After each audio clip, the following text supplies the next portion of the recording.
Monogatari series by Nisio Isan, cast by Artale Studio. If you are interested in creating your own audiobooks, please check out our website at artale.ai. Now, enjoy the story. Yotsugi Oninoki is a doll. To put it another way, she's not human. Not a person, not a living being, not a part of the natural world. That's Yotsugi Oninoki, a Tsukimonogatari possession employed as a Shikigami familiar. Though to all appearances she's just an adorable tween, this expressionless child, who delights all and sundry with her eccentricities, is in truth an aberration, an apparition, a monster, one of the endless varieties of ghosts and goblins with which nature abounds. Nay, truth to tell, my lord, 'tis not so, not that lass, for she springs originally from a human corpse and is a doll, a creation patterned after humankind, an imitation of a person. Then does that mean she's trying to be, or become, human? But when I voiced this question, Shinobu informed me that I was still off the mark. To be patterned proves you aren't trying to be, it's only a means for mingling with human society, for making her compatible, and not a means for assimilation. However skillful thou mayest become in a foreign tongue, however much dost study it, and speak it like 'twere thine own, 'tis only ever for the sake of communicating with the people of a foreign land, and thou mayest not wish to become their countryman, 'tis much the same. She was made in the image of human or becoming human.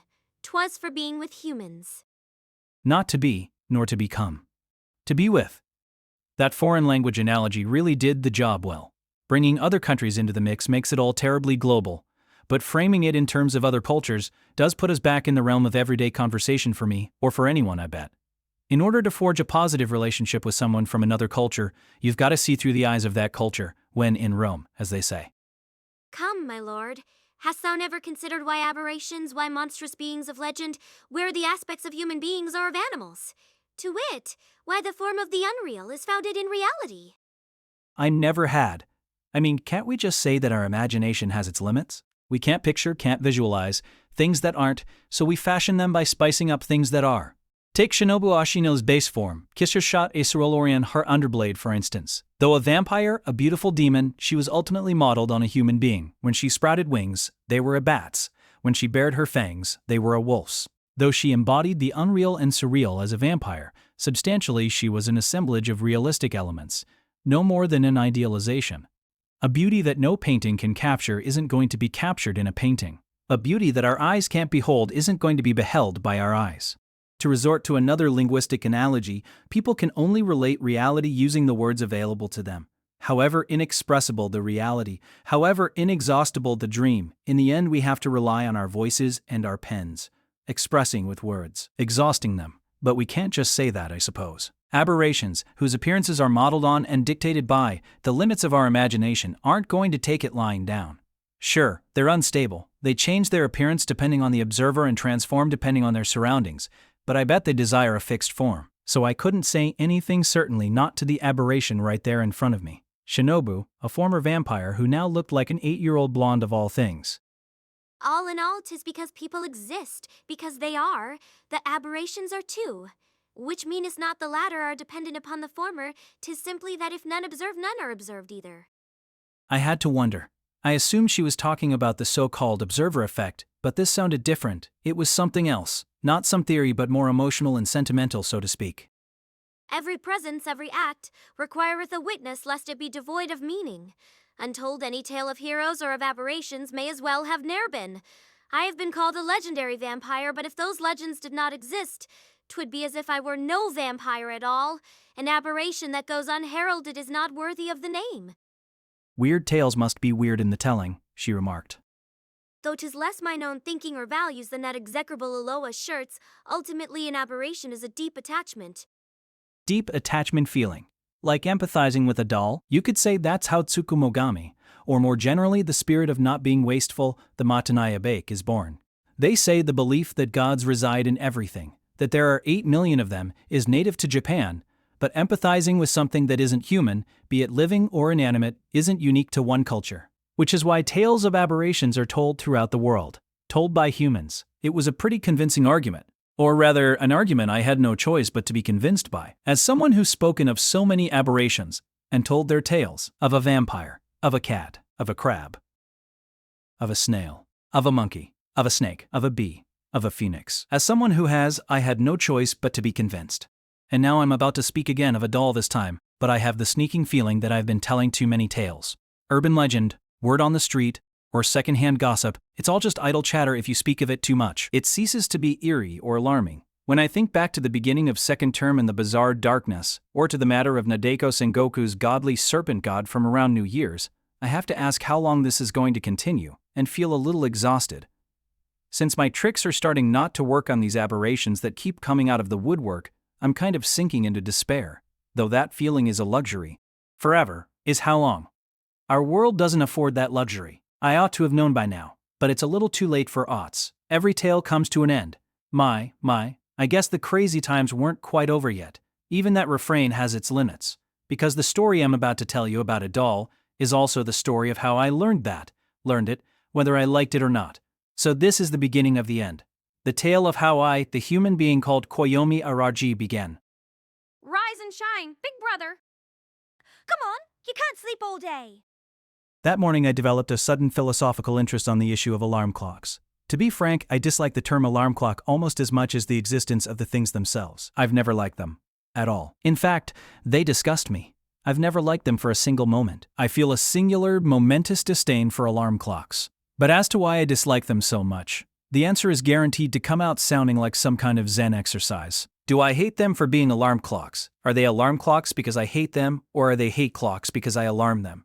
While the unvarnished truth is that I've wished for every single alarm clock in the world to go to hell, I don't believe that everything that goes to hell must be an alarm clock. That thought never even crossed my mind. If that proposition were true, wouldn't it mean that I myself am an alarm clock, since I'm almost certainly headed for hell? You, yourself, being an alarm clock, who'd ever want to grapple with that fear? There is one proposition that I have considered, however, and I'd love to run it by you. I need to run it by you. It inevitably arises when I consider the question of why I, or in fact, probably everyone in the world, or at least most people, the vast majority of the majority anyway, loathe and abhor alarm clocks as if they've wronged our loved ones. Perhaps it's not a proposition but the proper position. I honestly feel sheepish about describing my own realization, as if it's some kind of grand discovery. But anyway, maybe people find alarm clocks so difficult to like because the words clock and alarm together sound too much like lukewarm. Something that's not hot enough. Something you took the trouble to heat up that went and cooled down. All for naught, a wasted effort. That act, which even smacks of a blasphemous revolt against the law of entropy, shares something with the irritation of being jolted from sleep. And this is why why all the world holds such a deep hatred for alarm clocks. I call it the nuance proposition. And it doesn't end there. I propose that similar words end up with similar implications and drag similar emotional responses along behind them. I can give you any number of examples. Take Bruce Lee and Bruce. I think we can all agree that they share the quality of being awesome. But even putting aside the veracity of the nuance proposition, it must be noted that there are some minor issues with its application to our hatred of alarm clocks. First of all, as I've discussed at length, it's an affliction shared by humanity the world over, whereas the likeness between the clock-alarm combo and lukewarm is specific to one language, unfortunately rendering the proposition's use as the sole expositor of the phenomenon somewhat vexed. I haven't thoroughly examined the literature on the subject, but nonetheless suspect that the alarm clock predates modern English. It calls for a trial translation of both phrases into, say, ancient Greek, but a second piece of counter-evidence frees us from that need. This second point is a so-called irrefutable rebuttal, and thus not really the second but the ultimate piece of counter-evidence. Even if we limit the field of inquiry to languages where the two phrases are indeed similar, the average person probably learns the term alarm clock prior to lukewarm. That's some counter-evidence. You might say irrefutable. Upon reflection, I myself feel unclear to this day about the precise meaning of lukewarm. Lukewarm. From the word itself, I can just about grasp that something has been at least partially warmed, but any request for a concise definition would be greeted with grave silence on my part. I would remain as silent as the grave. In fact, if we refuse to let go of the nuance proposition, perhaps what we're really talking about here is alarm clock having a negative influence on lukewarm, rather than the other way around. Still, I hate alarm clocks. A wise man once said there's no accounting for taste. Some people have a taste for accounting, which is all well and good, but it's equally true that no one wants to feel like the kind of nobody whose preferences are based on nothing. Everybody wants to be a somebody. Surely I am no snob to want to ascribe a reason to them, for the sake of my own worth, even if it requires straining interpretation. And I trust we can also agree that it is because I'm not a snob that I'm about to lead the discussion into even more profound territory. I am not unthinking, therefore I am unthinking, therefore I am unthinkable. Well put. or actually it's me putting it like some maxim, I must be the first person in human history to put down those cryptic or crappy words. All thinkers must of course recognize the debt they owe to their predecessors, but you don't get to blame them for your stupidity. Anyway, back to alarm clocks. Alarm clocks for waking up? I'm not sure how this could have happened, but I somehow forgot to explain the second law of the nuanced proposition. The appearance clause, which goes beyond the way it sounds. Words with similar appearances provide similar sensations, and what's similar is assumed to be the same. If the first hypothesis is auditory, then the second is visual. Take for example E and F, they don't sound a thing alike, but because their shape is 90% similar, the nuance we derive must be similarly similar. J and L would of course provide an equally valid demonstration of this principle, and from this we can derive the similarity between a lack of self-awareness and a clock of self-awakeness. It'd be no surprise if some people deemed them equivalent, synonymous. Leaving aside the initial C, a little bit of pressure turns an A into an O, and surely no one will dispute that with the addition of a small line or two, R becomes K. In which case a lack of self-awareness and the clock of self-awakeness are the same thing. Even if they're not identical, they're nearly identical. No evidence has yet been offered to refute this, and the word, or rather phrase, or maybe I should call it a line. Anyway, whatever you call it, however you put it, a lack of self-awareness does not carry a positive implication. They say it's not about what was said but who said it, and they've said it so many times that I'm sick of hearing it, but no matter who utters the phrase a lack of self-awareness, no matter who told you that, it's uniformly and fundamentally a rebuke, or dare I say an insult. You're not very self-aware, huh? Not too self-aware, are you, buddy? No one would take such a remark as a compliment even if it were said affectionately by one's teacher or master. Even knowing it was said with one's best interests at heart, there's not a person on earth whose feelings wouldn't be at least a bit hurt. The notion that this antipathy might be connected to our negative emotions toward alarm clocks is both logically and intellectually compelling, and as far as I'm concerned, it leaves no room for argument. Alarm clocks are themselves manifestations of a lack of self-awareness, so to speak. If I am hesitant to present this theory in academic circles, it is by no means because I have reservations about accepting the concomitant honor and prestige, but rather for the two reasons outlined above. In other words, the congruence between a lack of self-awareness and a clock of self-awakeness is once again a phenomenon specific to one language, and while I cannot make such an extreme pronouncement as I did regarding lukewarm, people learning about their own lack of self-awareness before learning about their own lack of self-awareness, leaving aside our vocabularies or our order of linguistic acquisition, it makes some kind of intuitive sense that a person wouldn't be scolded for a lack of self-awareness before waking up from some kind of standby state. It seems slightly foolish to rely on gut feelings in the course of our reasoning, and yet intuition can prove to be a surprisingly reliable tool. When people say, I have a bad feeling about this, for instance, they're often correct, because, alas, we can say with certainty that there's no such thing as a life, or even a day, when not a single bad thing happens. Not a single such day in our entire lives. And that's why it's much more auspicious to blatantly disregard this fact and declare first thing in the morning, in the way of autosuggestion, seems like something good will happen again today. Just tell yourself, I've got a good feeling about this, whether or not you do, because there's also no such thing as a life, or a day, when not a single good thing happens. In fact, if you've woken up in circumstances where you can still make that statement, you're having a pretty good day. In any event, trust your instincts.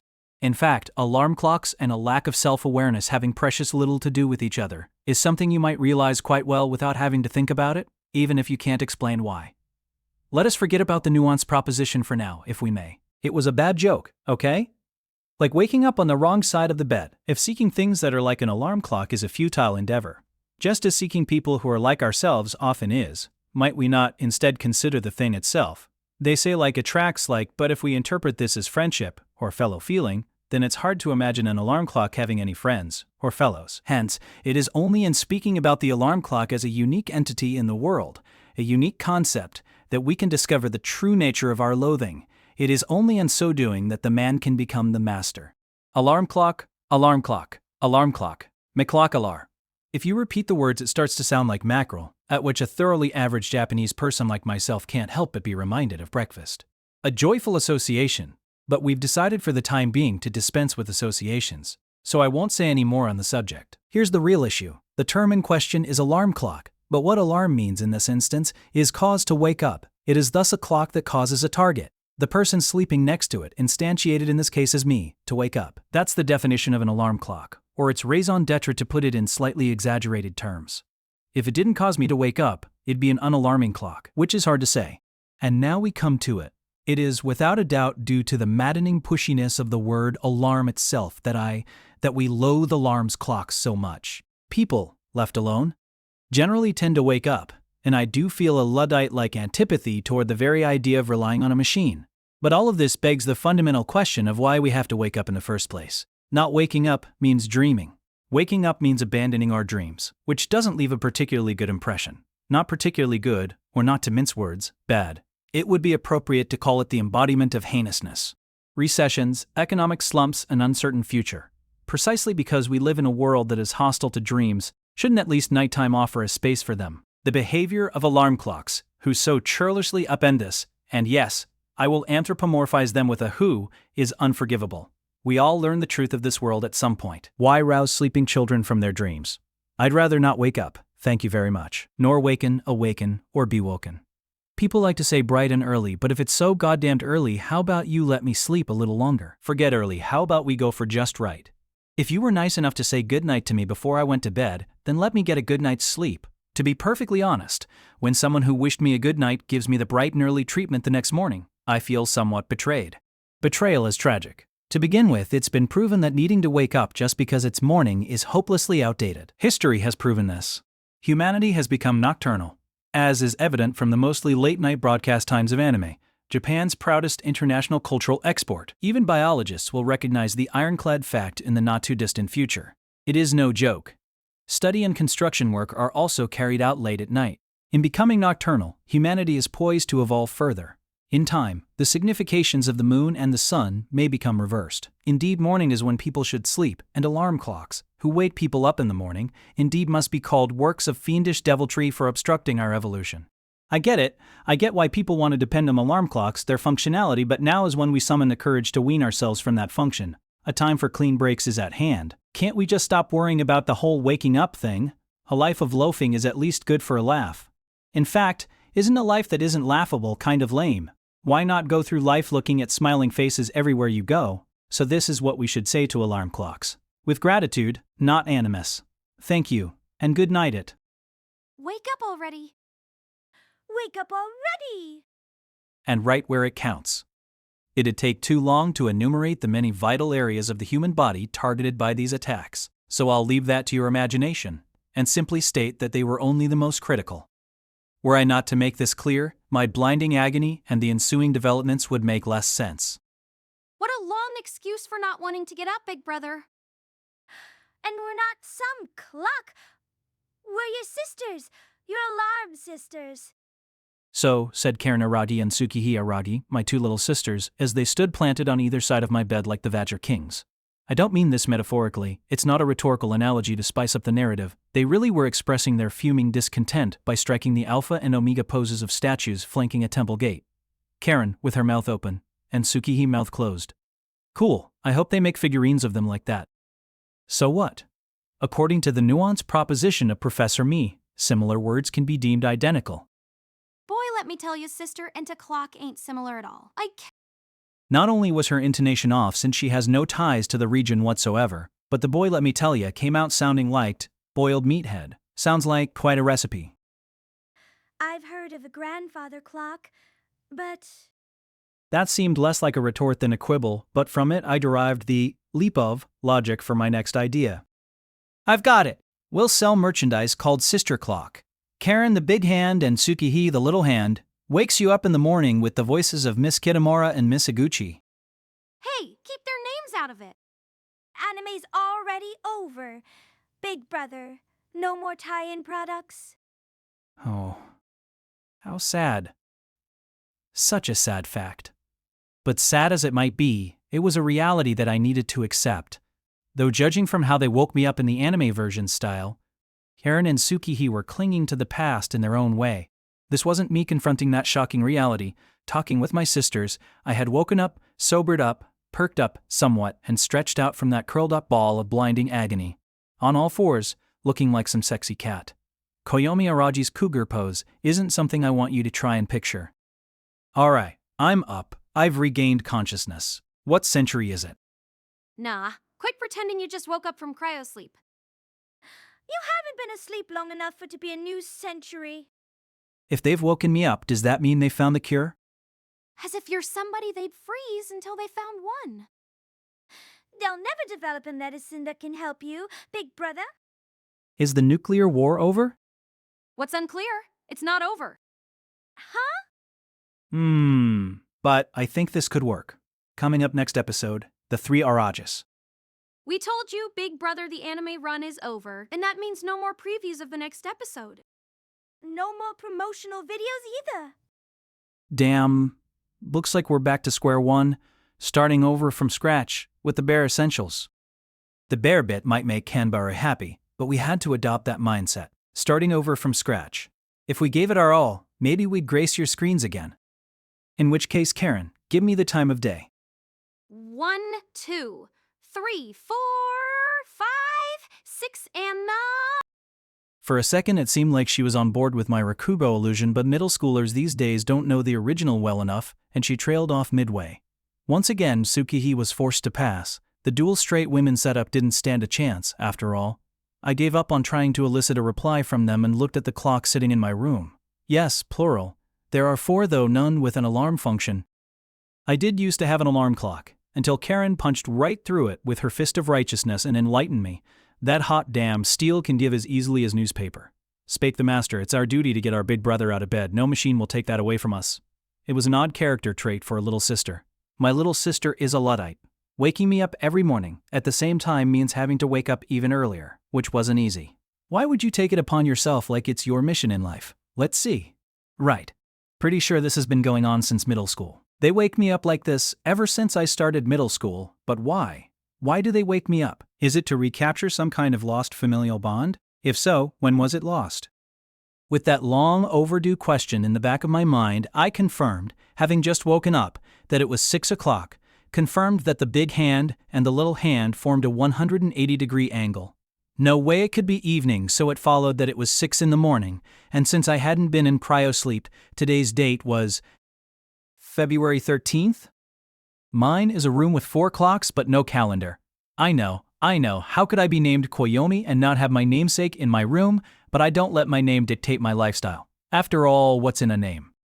The day before Valentine's Day. Hey, sisters o' mine, have you finished shopping for all the chocolate you're going to give me?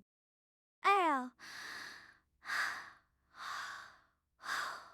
What a disappointing big brother. Brazenly demanding chocolate from your little sisters is just too disappointing. Are you even humanity's final stage? What the hell are you talking about? It's only kind of disappointing. You finally maxed out on your disappointing. That was something that should never be said. Poor big brother. The whole girlfriend thing must be a lie, too.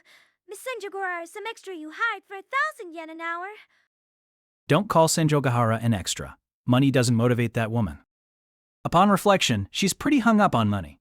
1,000 yen an hour would definitely get her moving. Like lightning. Tsukihi, who clearly knew this, wore a triumphant smile, as if to say he claims to be her boyfriend but doesn't know shit about her. Well, maybe I don't know anything. Maybe I'm profoundly ignorant. Even if I put that aside though, ever since I introduced my sisters to Senjogahara, they've been thick as thieves, especially Tsuki, who really jives with her personality-wise. Under the circumstances, the chocolate they apparently hadn't bought for me might be prepped and waiting for Senjogahara. Interesting. So, the plan is to focus more on the Yuri stuff, huh? That shows some business acumen. What you talking about, big brother? Yuri? Is that someone's name?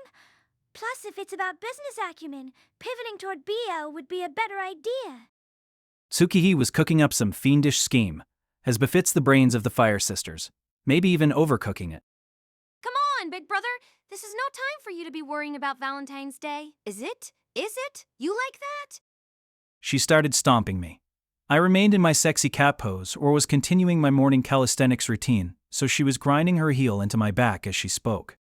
Only 1 more month until your college entrance exams. You realize that, right? Do you realize that if you don't realize that, you'd be better off dead? I'll kill you myself. What? You've got no right to talk to me like that, let alone kill me? Though that said, it was indeed exactly 1 month until March 13th, the day when Koyomi Araragi would at last face his college entrance exams.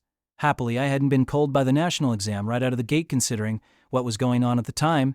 It was nothing short of a miraculous outcome, though I prefer to think of it as the outcome of my hard work. In either case, it was a close shave as these things go, of course, and when I took a step back, it rageably seemed like I'd raised the bar for myself.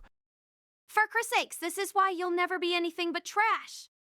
What a word to use. You see it often in manga and whatnot, but rarely hear people in real life call another living, breathing person trash.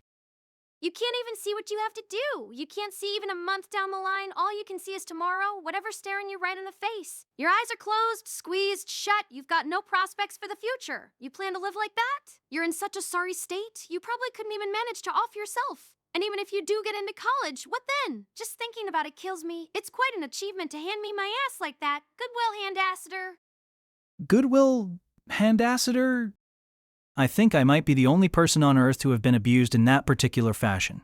We were both third years, the difference between middle and high school notwithstanding, but Lady Karen, who was in an escalator system and didn't need to do any studying to speak of to get into a high school, was having a grand old time looking down on me. She already did, purely in terms of height, and unbelievably, the girl was still growing. She wasn't just taller than me, she was on her way to being taller than everyone. But looking down on me metaphorically as well. This went well past giving me a complex and ended up being kind of pleasurable. Trampled upon by my towering little sister, who'd also stomped my whole approach to life into the ground. With my youngest sister watching, no less.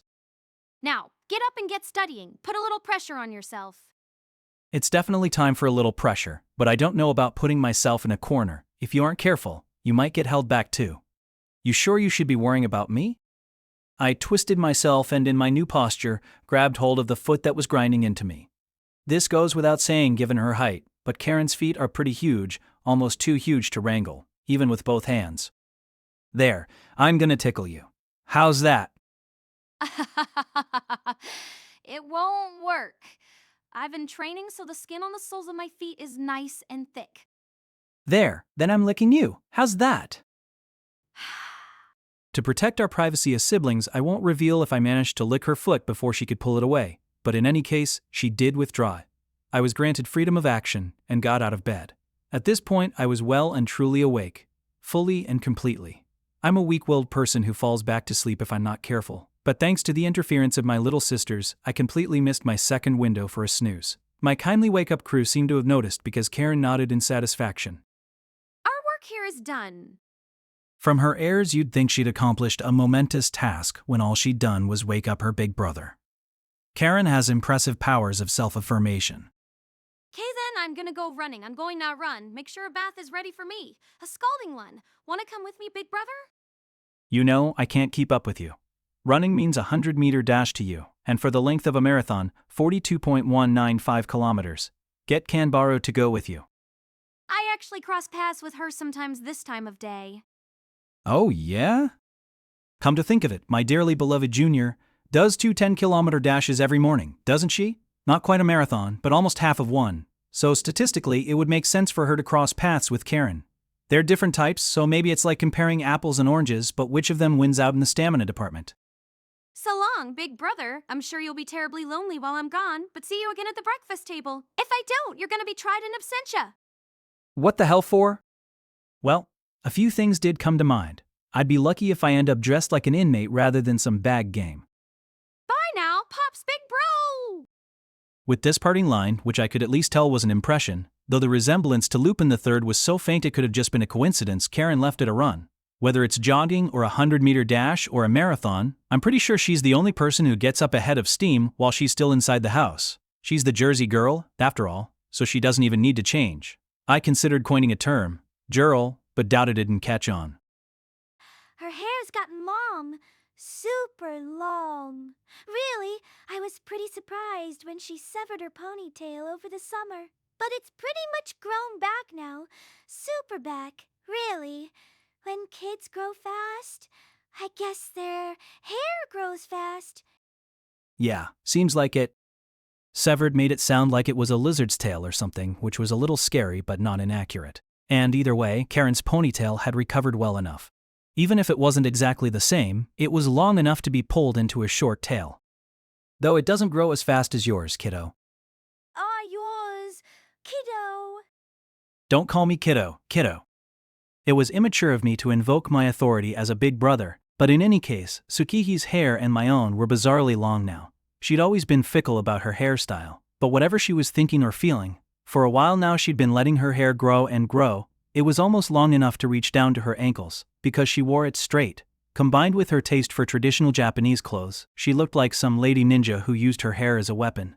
Kunoichi Tsuki. Tsukihada. As for me, myself, I'd originally grown out my hair to hide my neck, but approximately a year after the events of that hellish spring break, it was pretty damn long even if it wasn't down to my ankles. The tips brushed the middle of my back, and I could probably sport a ponytail that rivaled Karen's old one. After putting off the matter over and over again, I'll cut it next time, I'll cut it tomorrow, I'll cut it at some point, so no need to do it today. It had gotten pretty crazy.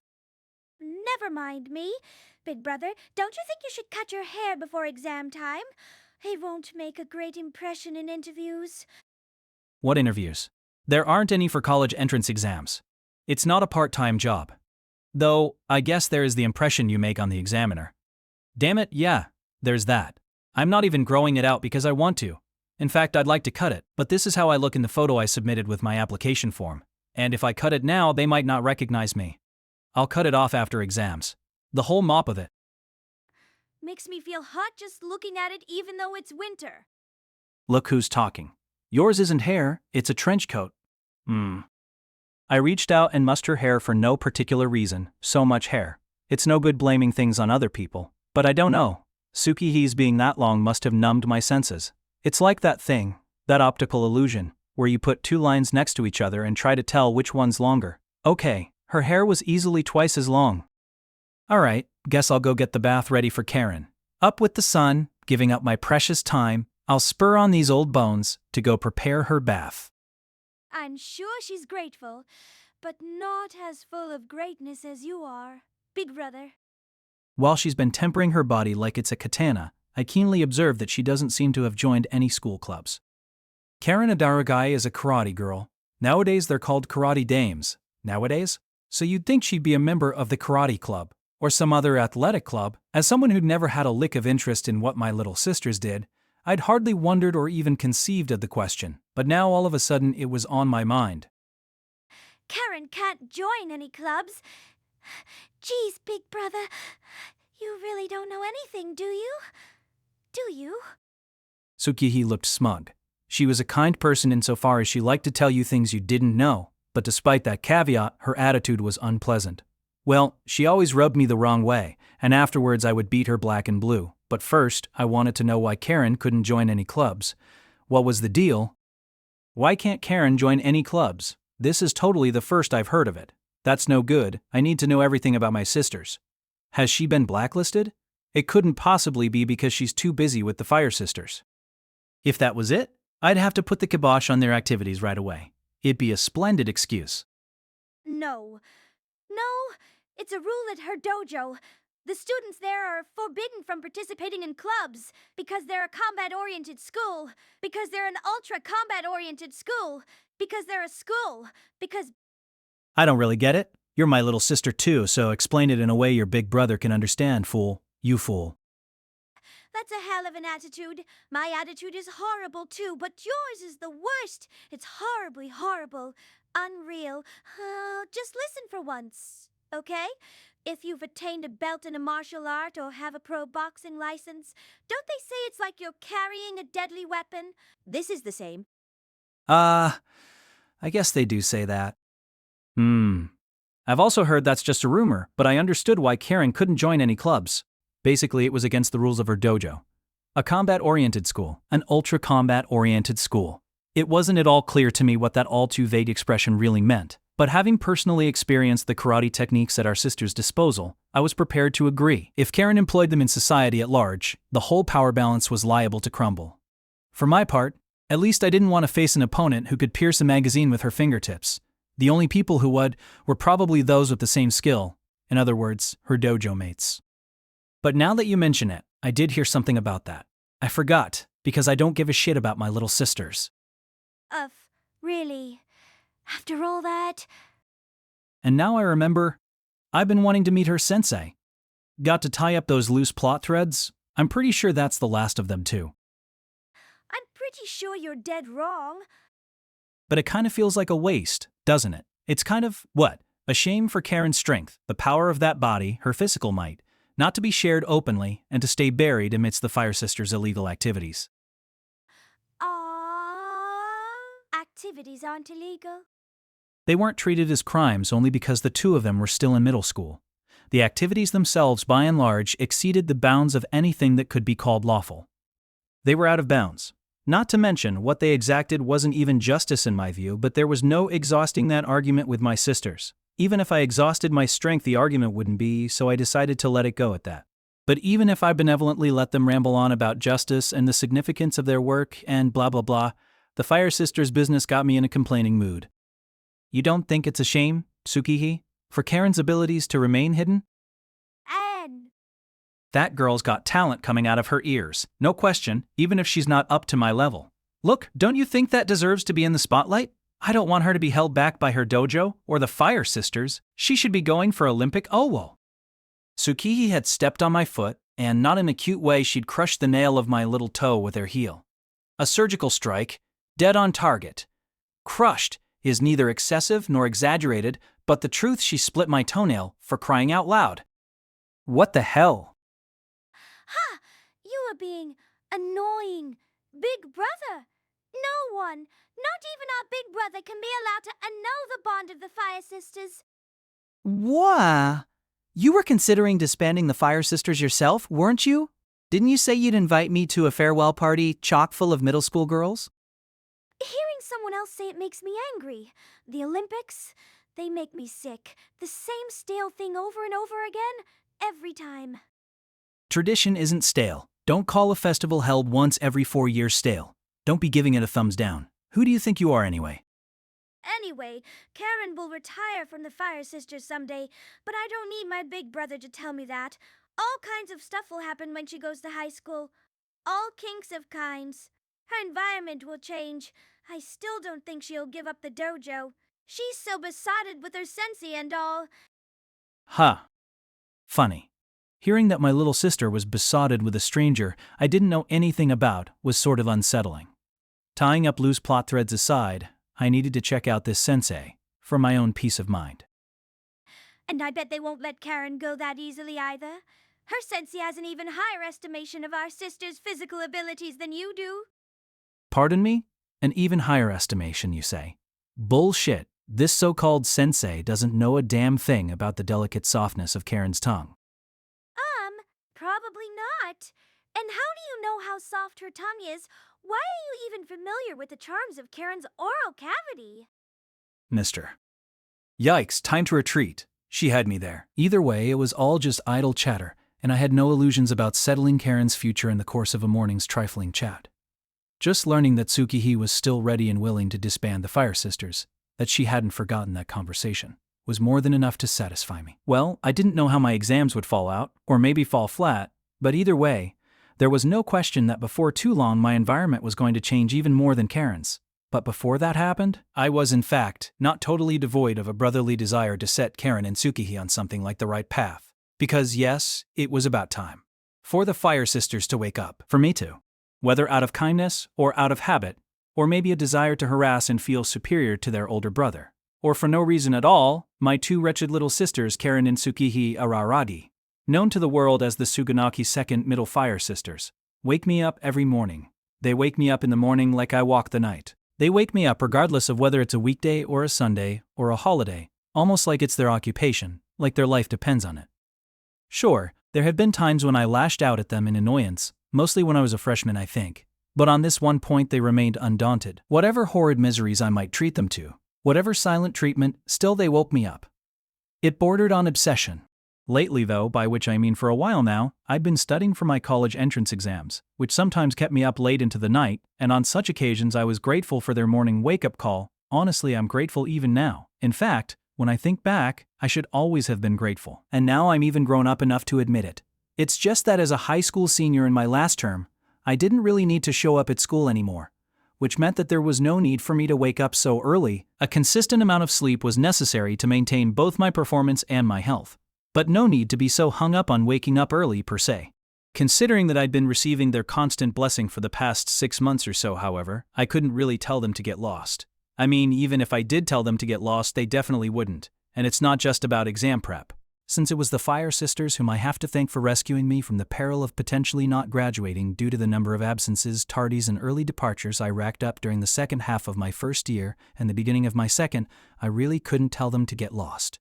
Leaving aside justice and all that, their unswerving dedication to waking me up constituted a meritorious service I could not ignore. Without question, I owe Tabasa Hanakawa and Hitaji Senjogahara for my scholastic improvement on the road to entrance exams, but equally, indisputably, Karen and Tsuki Hiraragi are to thank for supporting me on the road to graduation, and it's only human nature to want to repay that debt in some small way. Only human. Just to be clear, it has nothing to do with me being into my little sisters. That kind of thing only exists in manga. How many times now have I said that? In fact, it's what they call the reciprocity principle in psychology. That's definitely what it is. Apparently, human beings have this quirk of wanting to repay a person from whom they've received some kind of favor. Take this fact in isolation, and you might get the impression that human beings are a fair species, that they possess a spirit of fairness, but reality isn't so pretty. Basically, people just feel shitty when they owe somebody something. People want that free and clear feeling of paying back a debt, or of feeling superior by paying it back, and then some. That seems to be the gist of it. Which is exactly why I felt it was about time I repaid my debt to Karen and Tsukihi after 6 years of being woken up by them, as an older brother. Out of consideration for their futures. Karen's got her strength and her looks, though, so even if I don't give it too much attention, she'll make something of herself. I can leave her alone, and she'll be somebody. But the walls have ears, the doors have eyes, and the shadows have vampires in them. I couldn't be sure no one was eavesdropping on me, so I didn't finish my thought, but yeah, I was worried about Tsukihi Aragi. I'm genuinely worried about her future. I have to care. I have to be careful. I can't even imagine what she'll be up to this time next year. The wheels are always turning in that head of hers, but she's always turning them for the wrong reasons. Just spinning her wheels. It was only thanks to managing the unmanageable mayhem of the Fire Sisters' brawn, that is, the over-engineered weapon of mass destruction known as Karen Araragi, that Tsukihi Aragi paradoxically, or passively, functioned as the Fire Sisters' brains. But with the impending increase in her level of independence, I couldn't imagine what kind of schemes she'd concoct, or rather I didn't want to think about it. Sure, how she lives her life is her own business, but it's also human nature for me to want to avoid any kind of situation. Yes. Taking all of these things into consideration, my first priority as I faced the prospect of graduation was, it goes without saying, completing my exam prep, but the second was rehabilitating my little sisters, particularly Tsukihi. I hadn't discussed it yet with my parents, but if I got into college I'd probably be leaving home, and if I did, I couldn't bear to leave behind two little sisters like them. It'd be irresponsible of their big brother, wouldn't it? Maybe of any human being. To repeat, I could care less what happens to those two. They can go ahead and live whatever kind of life they please, but I'm going to do what I need to do to avoid any sort of blame down the line. So, for the time being, I began that day by running a morning bath for Karen, who would inevitably return home drenched in sweat. I felt triumphant at the prospect of being able to say, no way. I'm not irresponsible, I never shirked my responsibilities. Look, I drew a bath for her and everything. Kihehe. A hot bath, just the way she likes it. How about that? But my pseudo-villainous attempt at kindness backfired, because the scalding temperature Karen prefers is how I like it too. As I cleaned the room and prepared all the amenities, I got the urge to take a bath myself. Some of you might wonder what's up with a guy who takes a bath in the morning even when he hasn't gone for a run. But they say a person releases a full cup of sweat during the night. Jogger or not, there's nothing wrong with taking a bath in the morning. And it wasn't just that particular day. While I was studying for exams, I often took a shower in the morning to clear my head after I was woken up. Consider this. The warlords of the Warring States period employed cadres of poison tasters. As a result, the food was all cold by the time it reached the warlord's mouth, but this serves to illustrate how precious his life was. Our anecdote might be apt to elicit laughter at the expense of the poor warlords, whose overabundance of caution meant they never had tasty meals. But that's totally wrong-headed, that's merely the condescending attitude of a peaceful age. Some poison tasters must have made the ultimate sacrifice, which goes to show just how many more lives were riding on the shoulders of the soldier's commander, on his well-being. Upon reflection, didn't this mean that if I really wanted to look out for Karen, if I really cared about her welfare and her future, I shouldn't let her take a bath without getting in first and ensuring that there was no danger? From what I've heard, the bathroom is where the most fatal accidents occur in the supposed safety of our homes. So before letting my sister enter that danger zone when she was back from her run, I needed to confirm its security. I had to taste the bath for poison, so to speak. I had no choice. And so I decided to get into the bath. I decided to take a nice, hot bath. Damn, it's hard being a big brother, forced to take baths against my will for my little sister's sake. But as I quickly began to shed my clothes in the changing room, oh! Tsukihii appeared, and she was only half dressed. In other words, she was half naked. She must have shed her yukata in the hall before coming into the changing room. Which she did all the time, just disrobed wherever she pleased. The easy-on, easy-off aspect of traditional Japanese clothing was to blame. And naturally, she never picked up after herself. I did. Mostly. You're the first. The worst. You said you were getting a bath ready for Karen but want to get in ahead of her. You're the worst. The worst, the worst, the worst, the worst. Given your state of undress, I can only surmise that you had exactly the same intention. In fact, since she was hoping to hijack a bath that she hadn't even prepared, that I had prepared for Karen, who was the real villain here. Trying to scold me about it on top of that, I was seriously concerned about her future. How had she made it through 14 years, unscathed with her sorry excuse for her personality? In any case, Tsukihii had a strong metabolism, which meant she sweated easily. She took a bath every chance she got, kind of like Shizuka, to put it in Doraemon terms. She wasn't about to let this opportunity pass her by. How shrewd of her. How shrewd and rude. Just stand aside, big brother. I'm getting into that bath, and no one's gonna get in my way, brother or not. What a line. You're willing to fracture our family over who takes the first bath, and a morning bath at that. Frightening. My sister lived entirely in the moment, didn't she? What in... But I've already gotten completely into the bath time mindset. My body may be out here, but my spirit is already in there. Oh, shut up. The tub's still only half full. Don't forget to add my volume to it. Like that's something to brag about. Yet I myself was too deep into the bath time mindset at that point to yield my turn. Well, my heart may not have been in the tub like Tsukihi's, my body and spirit were still there in that changing room, but surrendering the bath without a fight just because my little sister told me to would be a stain upon the honor of big brothers everywhere. Shoving her out of the way so I could be first might in fact be appropriate, but the alternative was unacceptable. It could only be described as a dereliction of my duty as a big brother.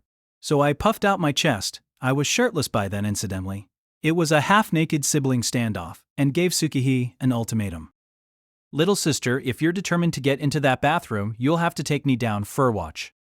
I barely managed to dodge the shampoo bottle that she unhesitatingly hurled at me. The cheeky little middle schooler apparently brought her own shampoo. She was at least classier than Karen, who'd happily wash her hair with a bar of soap, but a truly classy person doesn't throw with a spin, no less, shampoo bottles at other people's faces. And classy people don't click their tongues. But man, was she a frightening little sister. What was she thinking?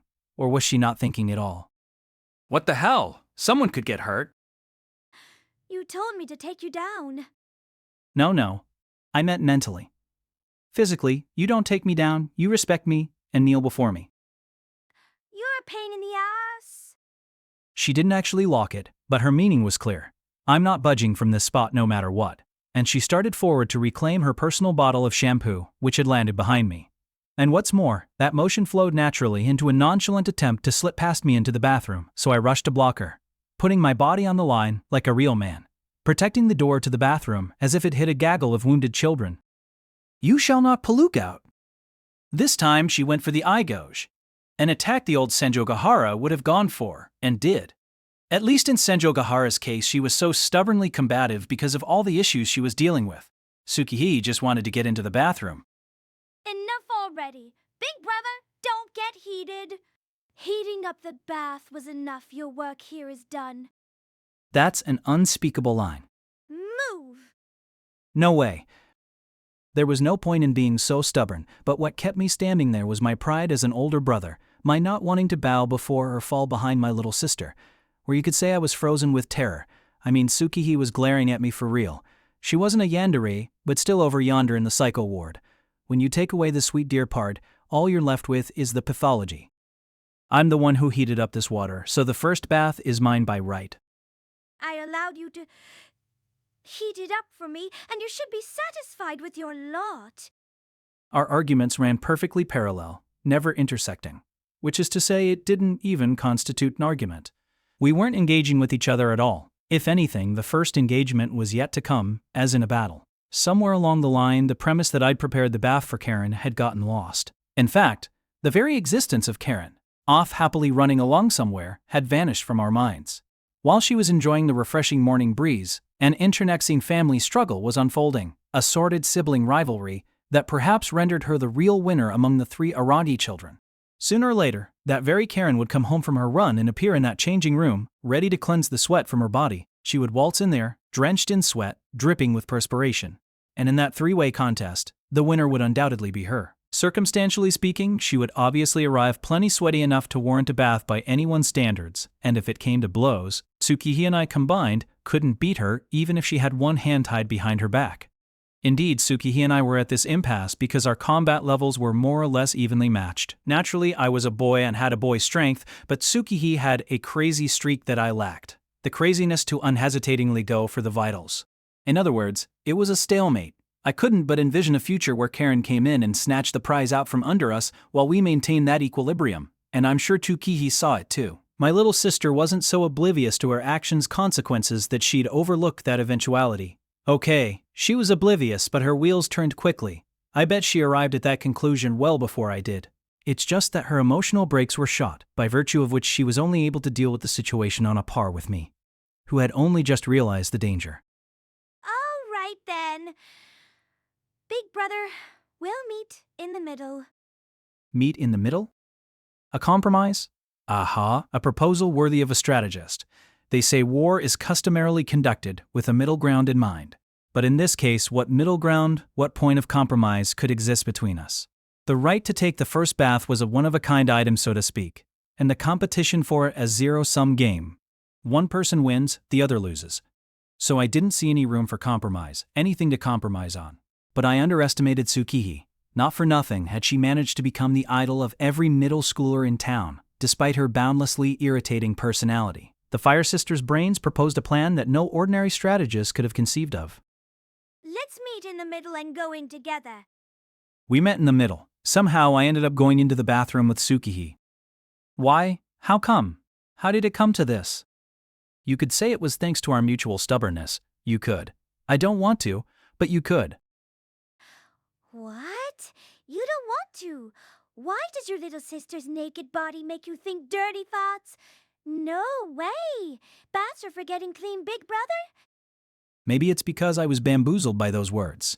But in the first place, Tsukihi must have offered her compromise on the assumption that I'd lose my nerve and slink out of the changing room with my tail between my legs. And precisely because I knew she made that assumption, there was no way I was going to slink out of that changing room. Instead, I threw down the gauntlet and said, "What are you all talk, you little brat? Time to put your money where your mouth is. Or don't you have the guts to go into the bathroom with me, you chicken sit?" And now here we were, all in and going all the way. Me and Tsuki, brother and sister, seated side by side in the bathroom washing our long hair. I took this rare opportunity to try out Tsuki's shampoo, and what do you know?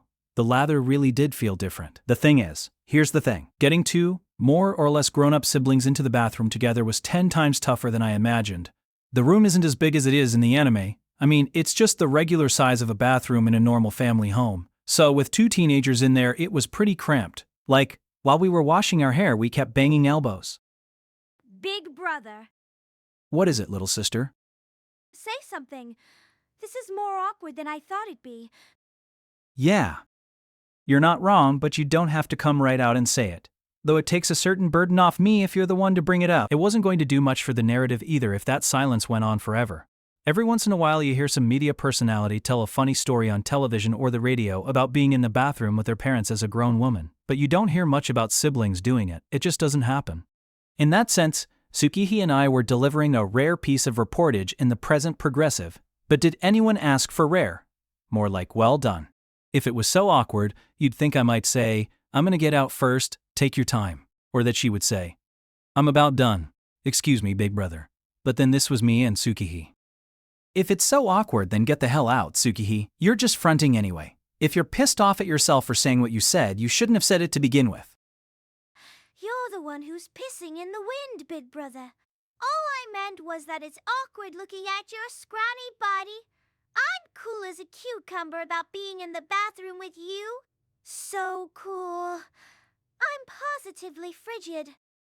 That was our lamentable exchange. Someone, please, put us out of our misery. Scrawny? I resent that. I'm a lean, mean beefcake machine.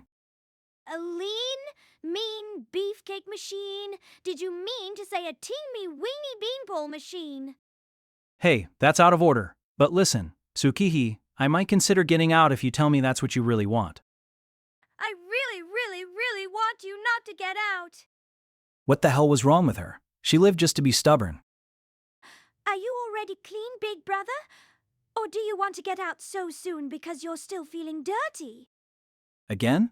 You're going to recycle that joke? When you're the one who's so fascinated by my body, what you really want is to touch these washboard abs, I bet. No, I don't. Why would I want to touch abs divided into 8 like that? You counted them. You counted my abdominal muscles. You're giving them the eye, aren't you? You're the one who's eyeing your little sister's boobs, big brother. Yeah, right. It's not like I've never seen them before. A little weird. A big brother who's seeing his little sister's boobs not for the first time? I'm all about them. I know all about those 2 hunks of meat. Don't call them hunks of meat. Don't talk about a woman's chest like you're at a butcher shop. Pshay. You don't have anything to worry about with those melons. I must have been rattled by the situation after all, though, because as soon as I said this, I realized I'd lost track of what melons meant as slang.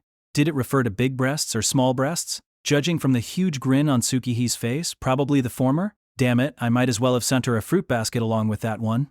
Or maybe it was just a case of sour grapes. Not that I know what it is here.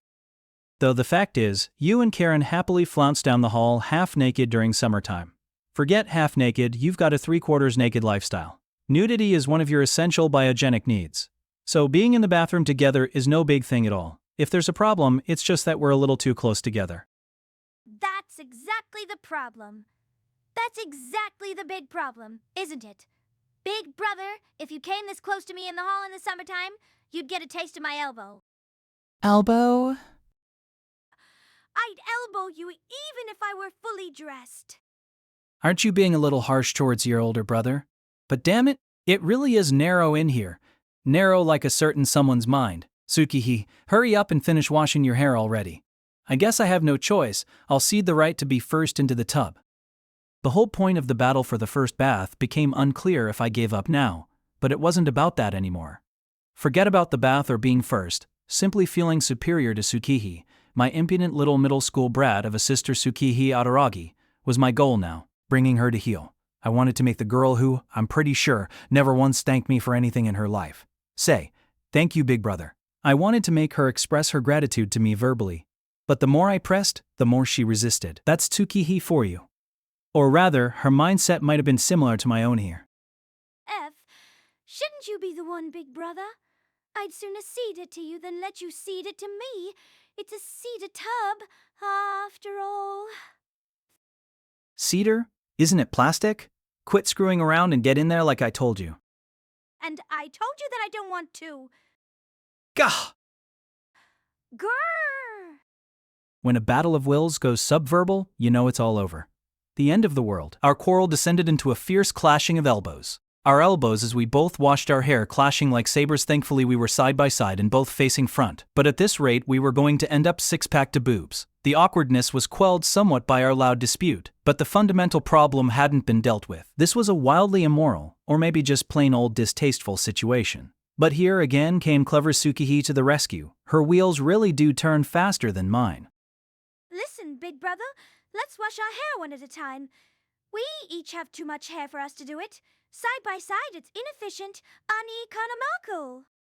I'm pretty sure economics has nothing to do with washing your hair, but she was absolutely right in terms of efficiency. Even she could be right once in a while. We were using good shampoo and everything, but doing it this way was killing its cost-performance index. Not to mention, the stress was liable to make our hair start falling out. But Tsukihi, if side by side is no good, what do we do? When you say we'll wash our hair one at a time, what exactly are you envisioning, logistically speaking? This... Tsukihi leapt up energetically and got behind me. Her tendency to become enthused without warning, written or otherwise, was another element of her peakiness. Her emotions constantly going from positive to negative to hot to cold also made her nothing but a completely unpredictable pain in the ass, but in any event, she got behind me and thrust her hands into my soapy hair. I'm going to wash your hair for you. That was, of course, an abbreviated form of the expression of surprise that's crazy, but at the same time, of that answers my question. She was right that trying to wash our hair at the same time in such a confined space was tricky, but if we washed each other's hair, we'd fit into place like puzzle pieces. It was like two hostages abducted and stuffed together in a small room, with their hands tied behind their backs, having a hard time untying their own bonds but undoing them with surprising ease once they put themselves back to back. A real paradigm shift, like the Copernican revolution. I had to doff my chapeau to Tsukihi. She'd won this round. But What's a chapeau anyway? it's a hat, isn't it? That you use to hide the bedhead on your absurdly long hair. Stop making things up. I never wore a hat to hide my bedhead. Well, I have.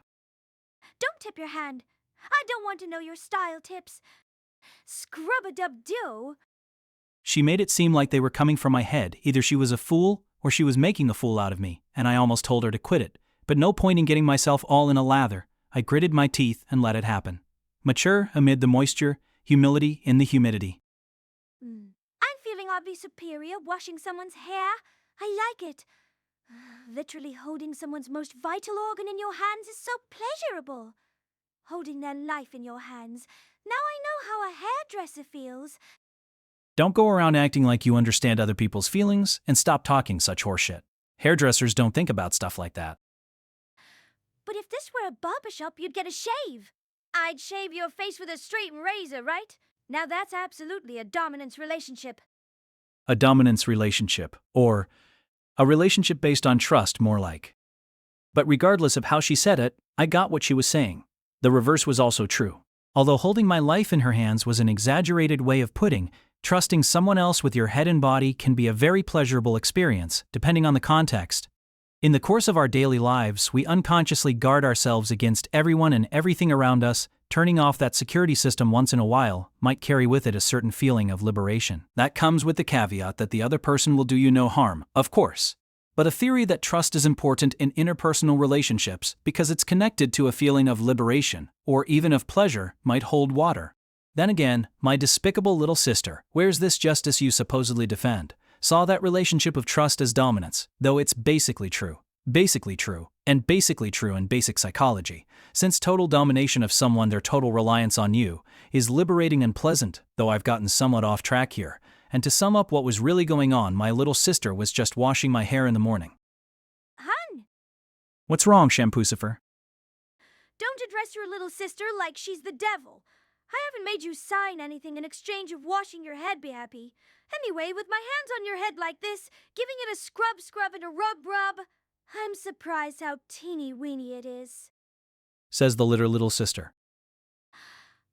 Yeah, right. We're almost the same height now. I feel like I've really been growing. How tall do the two of you plan on getting, anyway? Not that I want to get as tall as Karen. Seems tough to be that size. But we're sisters. And I guess I can't help but keep growing. Same as Karen.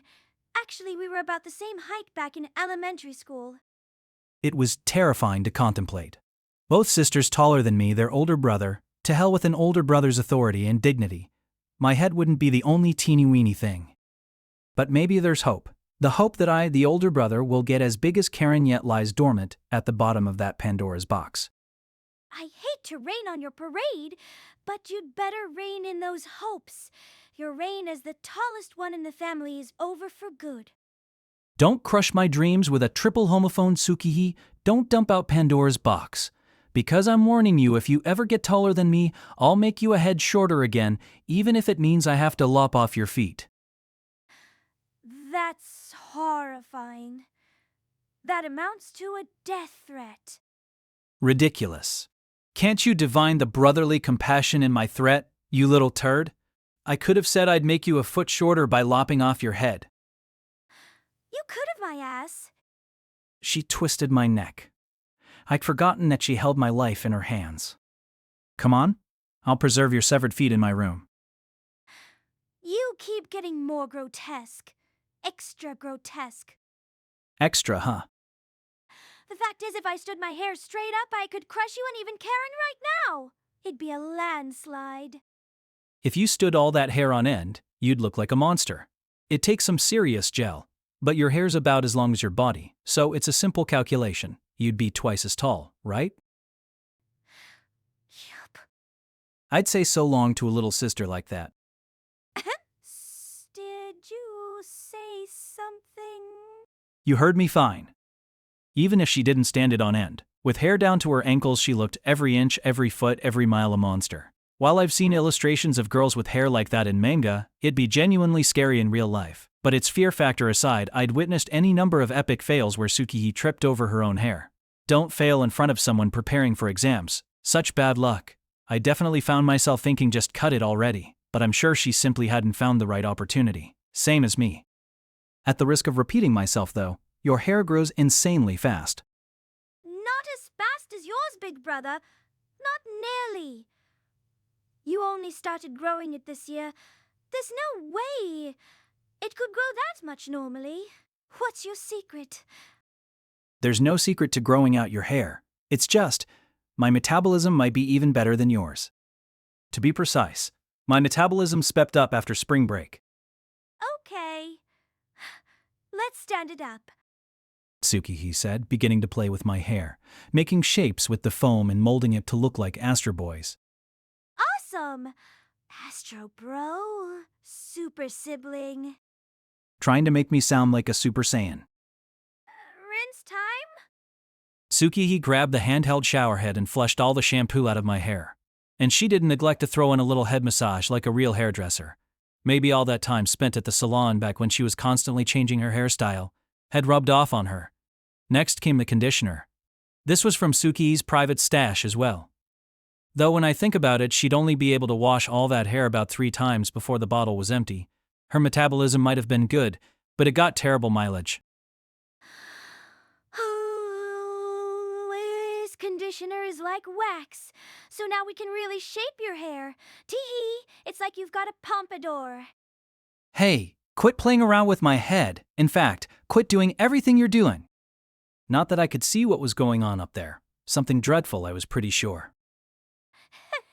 Now I'll wash your body for you. Ooh, big brother, big brother. Why the hell are you shouting like you clearly must have figured out something? A hilarious gag just came to me. As if. You're setting me on edge. The adjective hilarious doesn't sound right with the term gagged in the first place. That might come off kind of insulting to people who stake their livelihood on them. But gags are fundamentally more about the energy of the delivery than about actually being funny. Come on, look over here, look over here. What is it? I turned my head and looked over my shoulder like she asked me to. In other words, without a shred of embarrassment or anything else, my little sister was demanding that I look at her naked. The way she'd said it was so natural that naturally I obeyed. But was that okay? It was not. It was not okay. My little sister was posing naked for me, sitting with her knees up and both hands clasped behind her head, and with the body soap she'd lathered up so thoroughly in her palms, dolled across her chest, her crotch, and her thigh nurse bite. I call it the Metropolitan Ordinance. Yikes! Leave out the satire. In a panic, I grabbed the hand basin, scooped some water out of the tub, and splashed it on her. Off came the soap bubbles. That might be even worse Metropolitan Ordinance-wise, but contriving to hide the naughty bits is much more objectionable in this sort of situation. In my humble opinion, full frontal is more wholesome and more artistic. What are you doing? What are you doing, you mean? Wait, maybe sticking out my hands and calling it the sky tree is better, less direct? Tsukimonogatari adopted just such a pose. She'd said something back in the changing room about her volume, and it did seem like she'd been working on her weight, but the reality is that she just wasn't prone to plumpness. So when she stretched her body vertically like that, her ribs were clearly visible, and she did look kind of like the sky tree. But if you're really going for the sky tree, you should stick your hair up. It's supposedly over 600 meters tall. Yeah, though my hair won't actually reach that high. In which case, maybe Karen should be the one to do it. Fact, Karen might manage to be convincing. However, Tsukihee, actually, Karen's boobies are just as enormous as you'd expect for someone of her height, and on a tower, that sort of uneven surface spells danger. Tsukihee unleashed a kick at me there in the danger zone of the bathroom, if you can believe it. And a high kick to boot aimed at my throat. Her retorts, aka her attacks, are unleashed silently and without warning, making them truly murderous. Quit critiquing your little sister's boobs. No side-by-side comparisons. Huh, I guess you're right. My bad. But even if it was my bad, you're crazy if you think I'm going to apologize so easily. It's a hell of an attitude. Listen, I'm going to wash your body now, so face that way. Scrub-a-dub-duo. That sound effect makes you sound a lot more childish than you think. Come up with something that makes you seem a little more cultured. Fine, Abba-baba. Is that a Ryunosuke Akutagawa reference? Though that story title kind of wrecks the image of him as a literary giant, at least it's not very refined. Was that the right number of Baz? Of course it was. Look it up if you want to. Came Suki's supremely self-confident reply from over my shoulder as she poured water down my back. But it was unusual for her self-confidence to match the facts, which is to say, she had a tendency to act self-confident only when she wasn't, so her attitude suggested a high probability that she'd gotten it wrong. Ababa.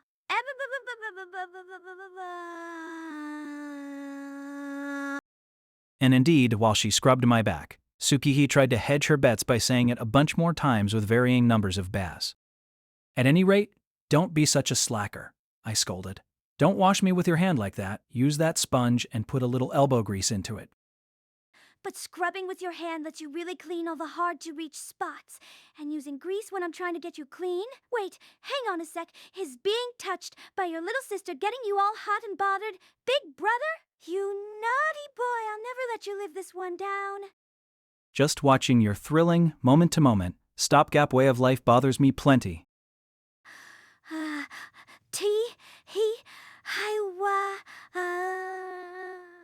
Between your toes for you. Think you can stay calm? Thrilling. For better or for worse, mostly for worse, she only thinks about the immediate situation.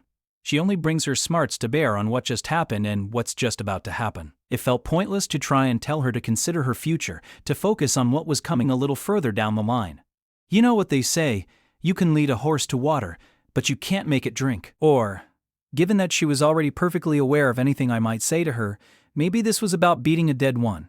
Even Karen, a runaway train who never thought anything through, had slightly better prospects. But I'm sure Tsukihee didn't want to hear that from a guy who hadn't even tried to get out of ending up in the bathroom with his little sister. Okay, all clean.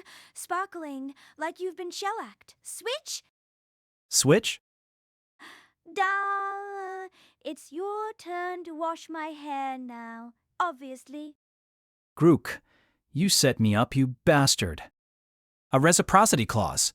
Sure, maybe it should have been obvious, maybe it was inevitable, but having it dropped on me after the fact filled me with a sense of defeat. Refusing, though, meant promptly exiting the bathroom, so I had no choice but to fall in line with Tsukihee's scheme and wash her hair.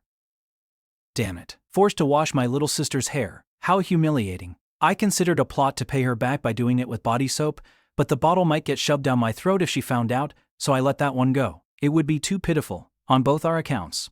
Nothing for it, I'd wash my little sister's hair like a mature adult. And so we switched spots. On the surface, abandoning our attempts to wash in tandem and washing each other's hair one at a time instead was paying off, but in reality not so much. For two people with hair as long as ours to shampoo in succession took a commensurately long time, and as a result neither of us had managed to make it into the tub, when competing to be the first one in there was the whole reason we were sharing the room. We weren't just washing each other's hair, we were getting in it. I'm sure there's some perfect aphorism to describe our predicament, but it's not coming to me. But, man, you really do have a shit ton of hair, Tsukihee. Actually, hefting it like this. You know, it's almost more like cloth than hair. Cloth! Cloth for a kimono. It weighs a ton. It's super heavy, maybe it's all the water it's soaking up. Oh! What? I figured it out, little Tsukihee. figured it all out. Lately, I keep thinking I've been getting fat, but no matter how much I diet, I haven't been able to lose any weight. It was my hair all along. Now I see that you're a complete idiot. Give me a break and cut it already, though I'm sure you just haven't found a chance. Well, I'll cut it for you right now if you want. I'll snip it all off for you. Come on, it's not like it's the first time I've cut a girl's hair. I don't know the details, but that's a hell of a backstory they've given you. No, leave it alone. Leave it, 'cause I'm making a wish with it. A wish? Not a wish, got it. A wish, got. Yeah, I get it. What was this all about? So it wasn't that she just hadn't found a chance. She had a real reason for letting her hair grow that long. Unexpected. That someone like Tsukimonogatari, who lives only in the present, would do something so forward-looking. True, given that she used to change her hairstyle every month, I probably should have realized something was up the second she started letting it grow out. A shameful failing as an older brother. Huh. Okay. Well, what are you wishing for? Spill it.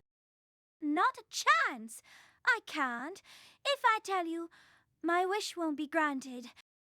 Oh yeah? I guess they do say wishes won't come true if you tell them to other people. But it's fine, don't be such a stickler. Your older brother's a special case. Tell me. You don't get to act like a big brother only at times like this. In any case, look at all this hair.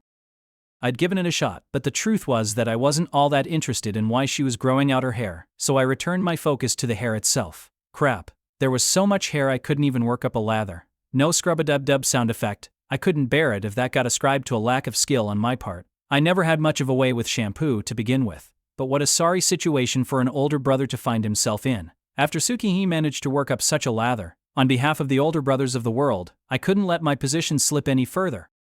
Looks like there's not enough shampoo. You want to talk about uneconomical? This hair is it. Your special shampoo is a terrible waste. Though I guess since you don't have to go to the salon, maybe you actually come out ahead. With a little pocket money even. But I do go to the salon. What? Unlike you, I'm not just letting my hair grow wild. I have to keep the ends even and stuff. Really, when no one ends up giving a stuff about your hair? Don't get snippy. Your words cut deep. Don't forget, it was the repetition of cruel words like those that gave birth to me and Karen's twisted brand of justice. You're calling your own justice twisted? Oh. When I added about twice as much shampoo, even Tsukihi's ginormous mane started to lather up nicely. It also looked like she had even more hair than she already did. Hee. Latherar. More latherar. This is actually fun. A guy could get used to washing people's hair. I have to say, it makes even a cool guy like me feel all bubbly. You're having to say it? Sounds like you're going to pop. Makes me want to bury myself in all this hair.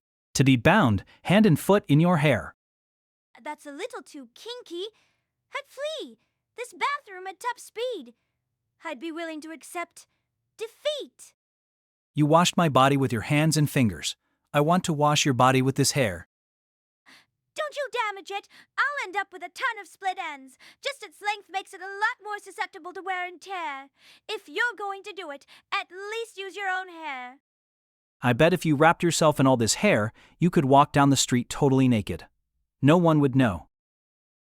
And why would dull Miss Tsukihi ever want to walk down the street naked? As I was washing her hair, it just naturally transitioned into a head rub. I was massaging her scalp.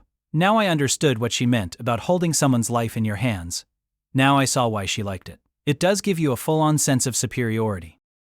It's amazing feeling so above you like this, straight up amazing it's the tops, like your head might come right off if I gave it a little twist. Hadn't occurred to me, me love. Rubbing your head gets me even more excited than fondling boobs. Scary and rude. Fondle, fondle, fondle, fondle, perfectly. Keep your perverse feelings out of my head rub. Or at least cap the sound effect at scrub-a-dub-dub. Sad as I am to admit, though the shampooing wasn't much to speak of, this head massage is actually pro-quality pleasant. I replied smugly. Then again, that didn't seem like a skill with broader applications. No matter how things shake out, I doubt a future as a hairstylist is waiting for me, and I can't think of any other line of work where you rub other people's heads. Okay, Time for the condition, air. What's wrong? Big brother. There's not nearly enough. Mr. Conditioner is nearly empty. What? Tsukihee flipped out. You might even say she was flippant. Well, actually, you can't. She flipped out, but whatever amount the bottle still contained had been used up by none other than Tsukihee, to wash my hair. It wasn't something I, the beneficiary, should blithely say, but I said it anyway. Your fault. Easily, unambiguously. You should have checked first.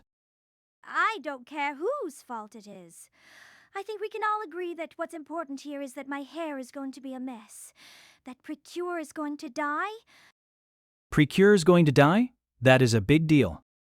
For a moment, I couldn't figure out what she'd meant to say, but it had to be cuticle. Not even close. But then, there was a character called Cure Cool or something, wasn't there? In any case, I said, the point is that Smile Precure was a good show. That wasn't the point at all. The theme was smiling, so all the heroines did their best to keep smiling even when they wanted to cry. It was awesome.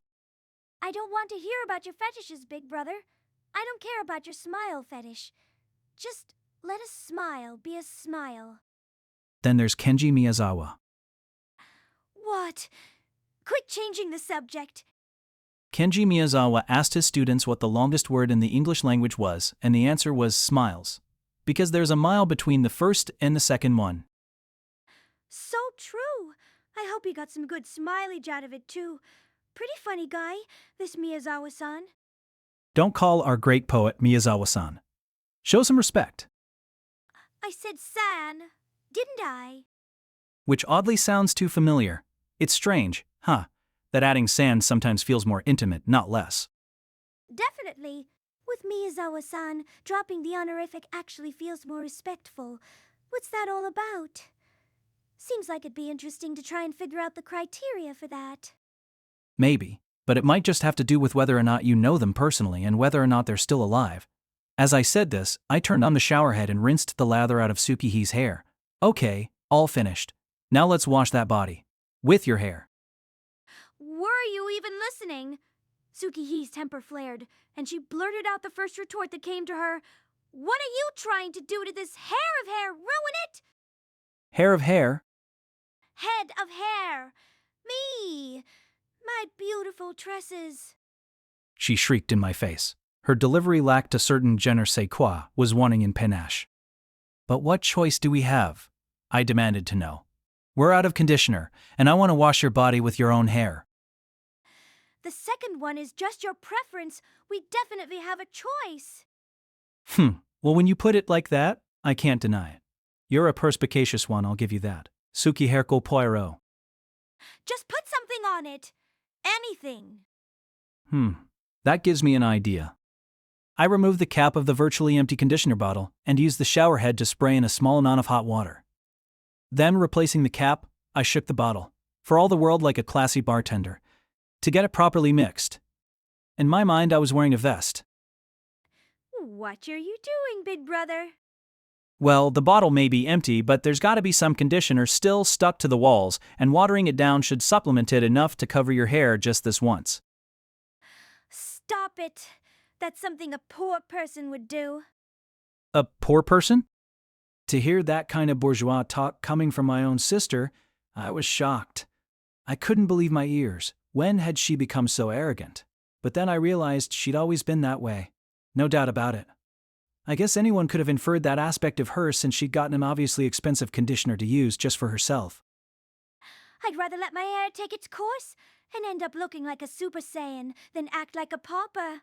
She sniffed. I'm me, after all. My little sister, soon to be a middle school third year, had gotten a Super Saiyan confused with a great ape. Stands to reason that kind of game of telephone would happen across the generations. But then again, there's Dragon Ball GT, where Super Saiyans can achieve a further transformation thanks to the power of the moon. So maybe she was just an obsessively knowledgeable Dragon Ball fanatic. The stuff's going to mix with the water that's already been absorbed by your hair, so it's just a question of timing. I reasoned with her. Don't call my fancy conditioner that way. Don't talk about my distioner that way. Look, it's not as watered down as you think. I just added a few air bubbles. It's a fantastic conditioner, distioner. I took off the cap again and squirted some of the hot water/conditioner mixture into my hand to show her. She knit her eyebrows as she peered at it, then hung her head and said, I suppose I have no choice. I'll let you save face. This time, big brother. The hanging her head part was purely physical though. She was just trying to make it easier for me to apply the conditioner. Putting up her hair, or putting up with her, I resumed my task. I'd hoped to get enough for one go-around by diluting the conditioner, but it was easier said than done. Given the full shock of Tsuki's hair, I had to be very careful about how I applied what I had. I had to be deliberate beyond deliberate. Deliberate like a lacquerware artisan applying gold leaf. Room? Hey, Tsukihi. I don't mean to nag, and I don't know what your wish is all about, but how about at least cutting your bangs? If I'm half-hearted about it, the ends would poke me in the eyes. And no matter how tenderly you care for it, there's no way to achieve hair that doesn't hurt when it gets in your eye.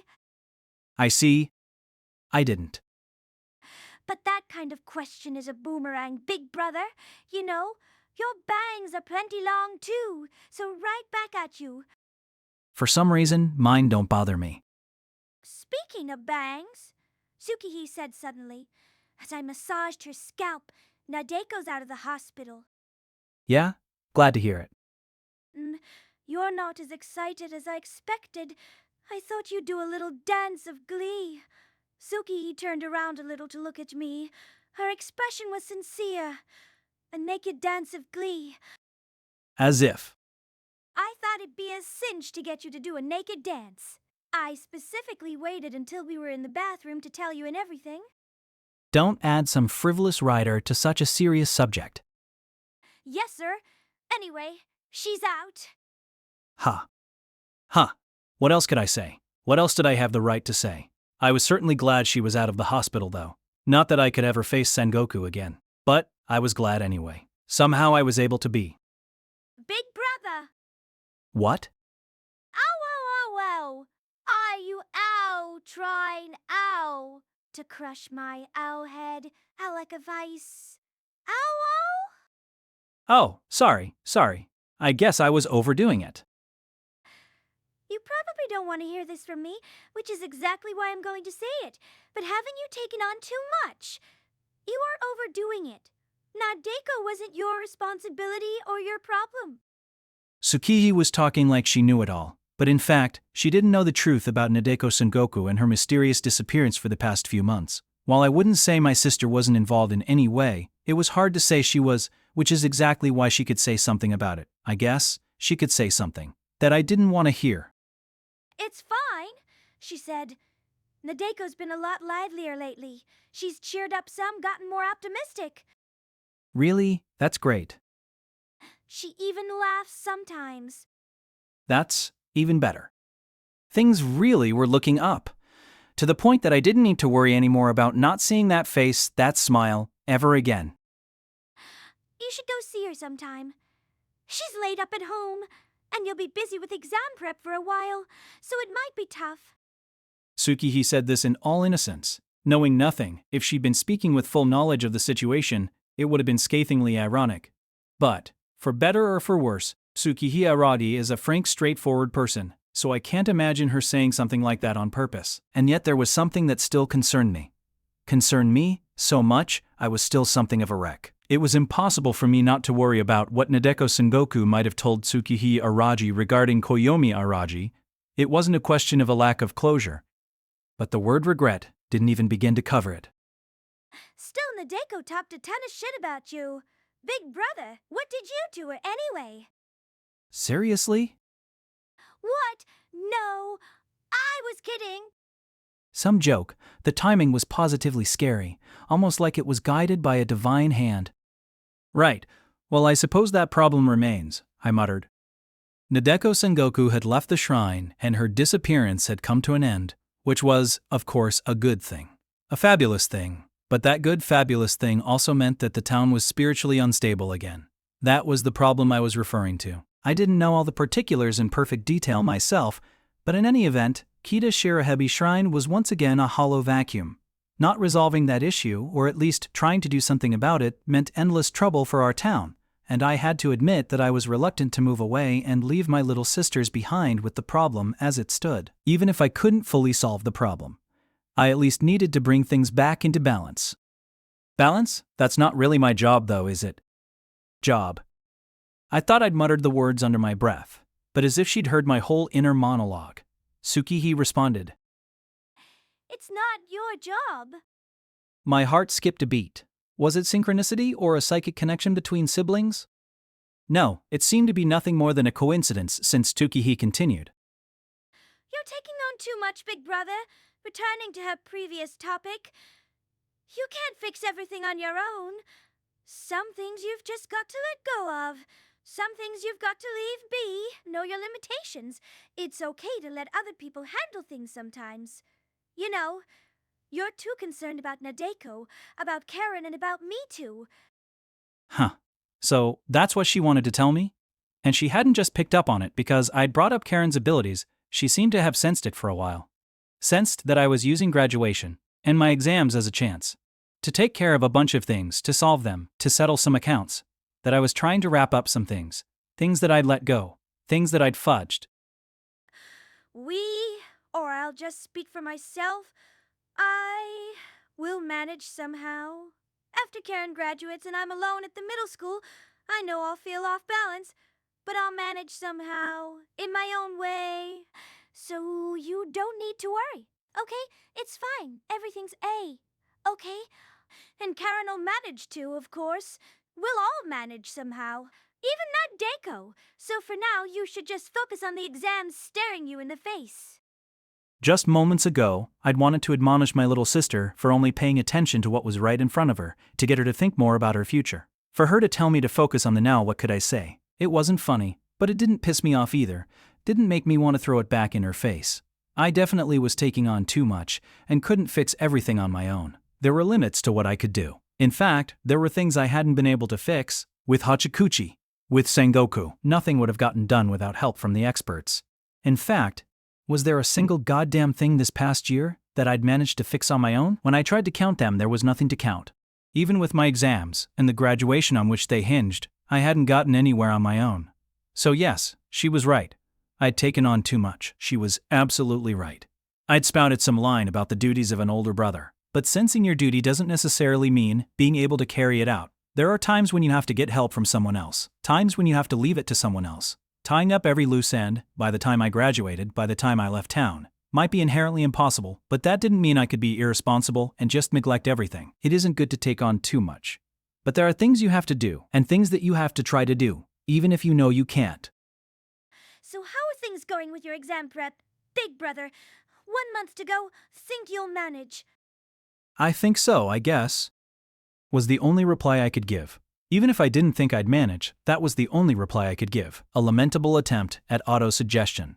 Senjo Bahara had been recruited, and there was no question about where she was going to college. So all I could do was try and follow her. Too late at this point to even shoot for a backup. It'd be impossible. Here I was, not taking even a single backup exam in an ultimate display of manliness, though actually it was only because my parents didn't have much faith in me and hadn't been willing to shell out more in the way of exorbitant exam fees. Okay, my sister said. Then listen to me when I tell you that this isn't the time to be taking more on. You moron, it's crunch time. I'm giving you good advice here. Big brother, given the circumstances, is this any time to be giving your little sister a sponge bath? Well, on that score, I'm not trying to shoulder some kind of responsibility. I'm not appointing myself to some role. I'm not helping you with your bath. I'm not lathering you up and fondling you. Fundamental problem remains, though. Taking turns washing each other solve the issue of how small the bathtub is, but not of how small the bathtub is. You're absolutely right. The tub size makes it hard enough to enact the idea of cozy coexistence with a little girl, let alone a middle schooler. A little girl? Nothing. Obliviate. Ultimately, I decided against using the showerhead and took the wash basin, like I'd done earlier when Tsukihee tried out her horrifying gag, to scoop water from the bathtub, which was kind of small to share with a middle schooler, this time dumping it over her head from behind. I contrived this rough and ready method of flushing it all out at once instead of relying on the shower's water pressure since that conditioner clung tenaciously to hair. Hey, It was so gratifying to hear this cry of apparent pleasure from my client that I doused her 2 more times on the house. Ah!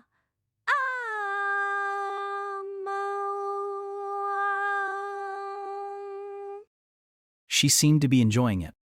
Alf, do it again. A little too much. If I complied with her request, complied a little too much, there wouldn't be enough hot water left in the tub. So I stopped there and reached for the shower head, intending to use that to finish the job.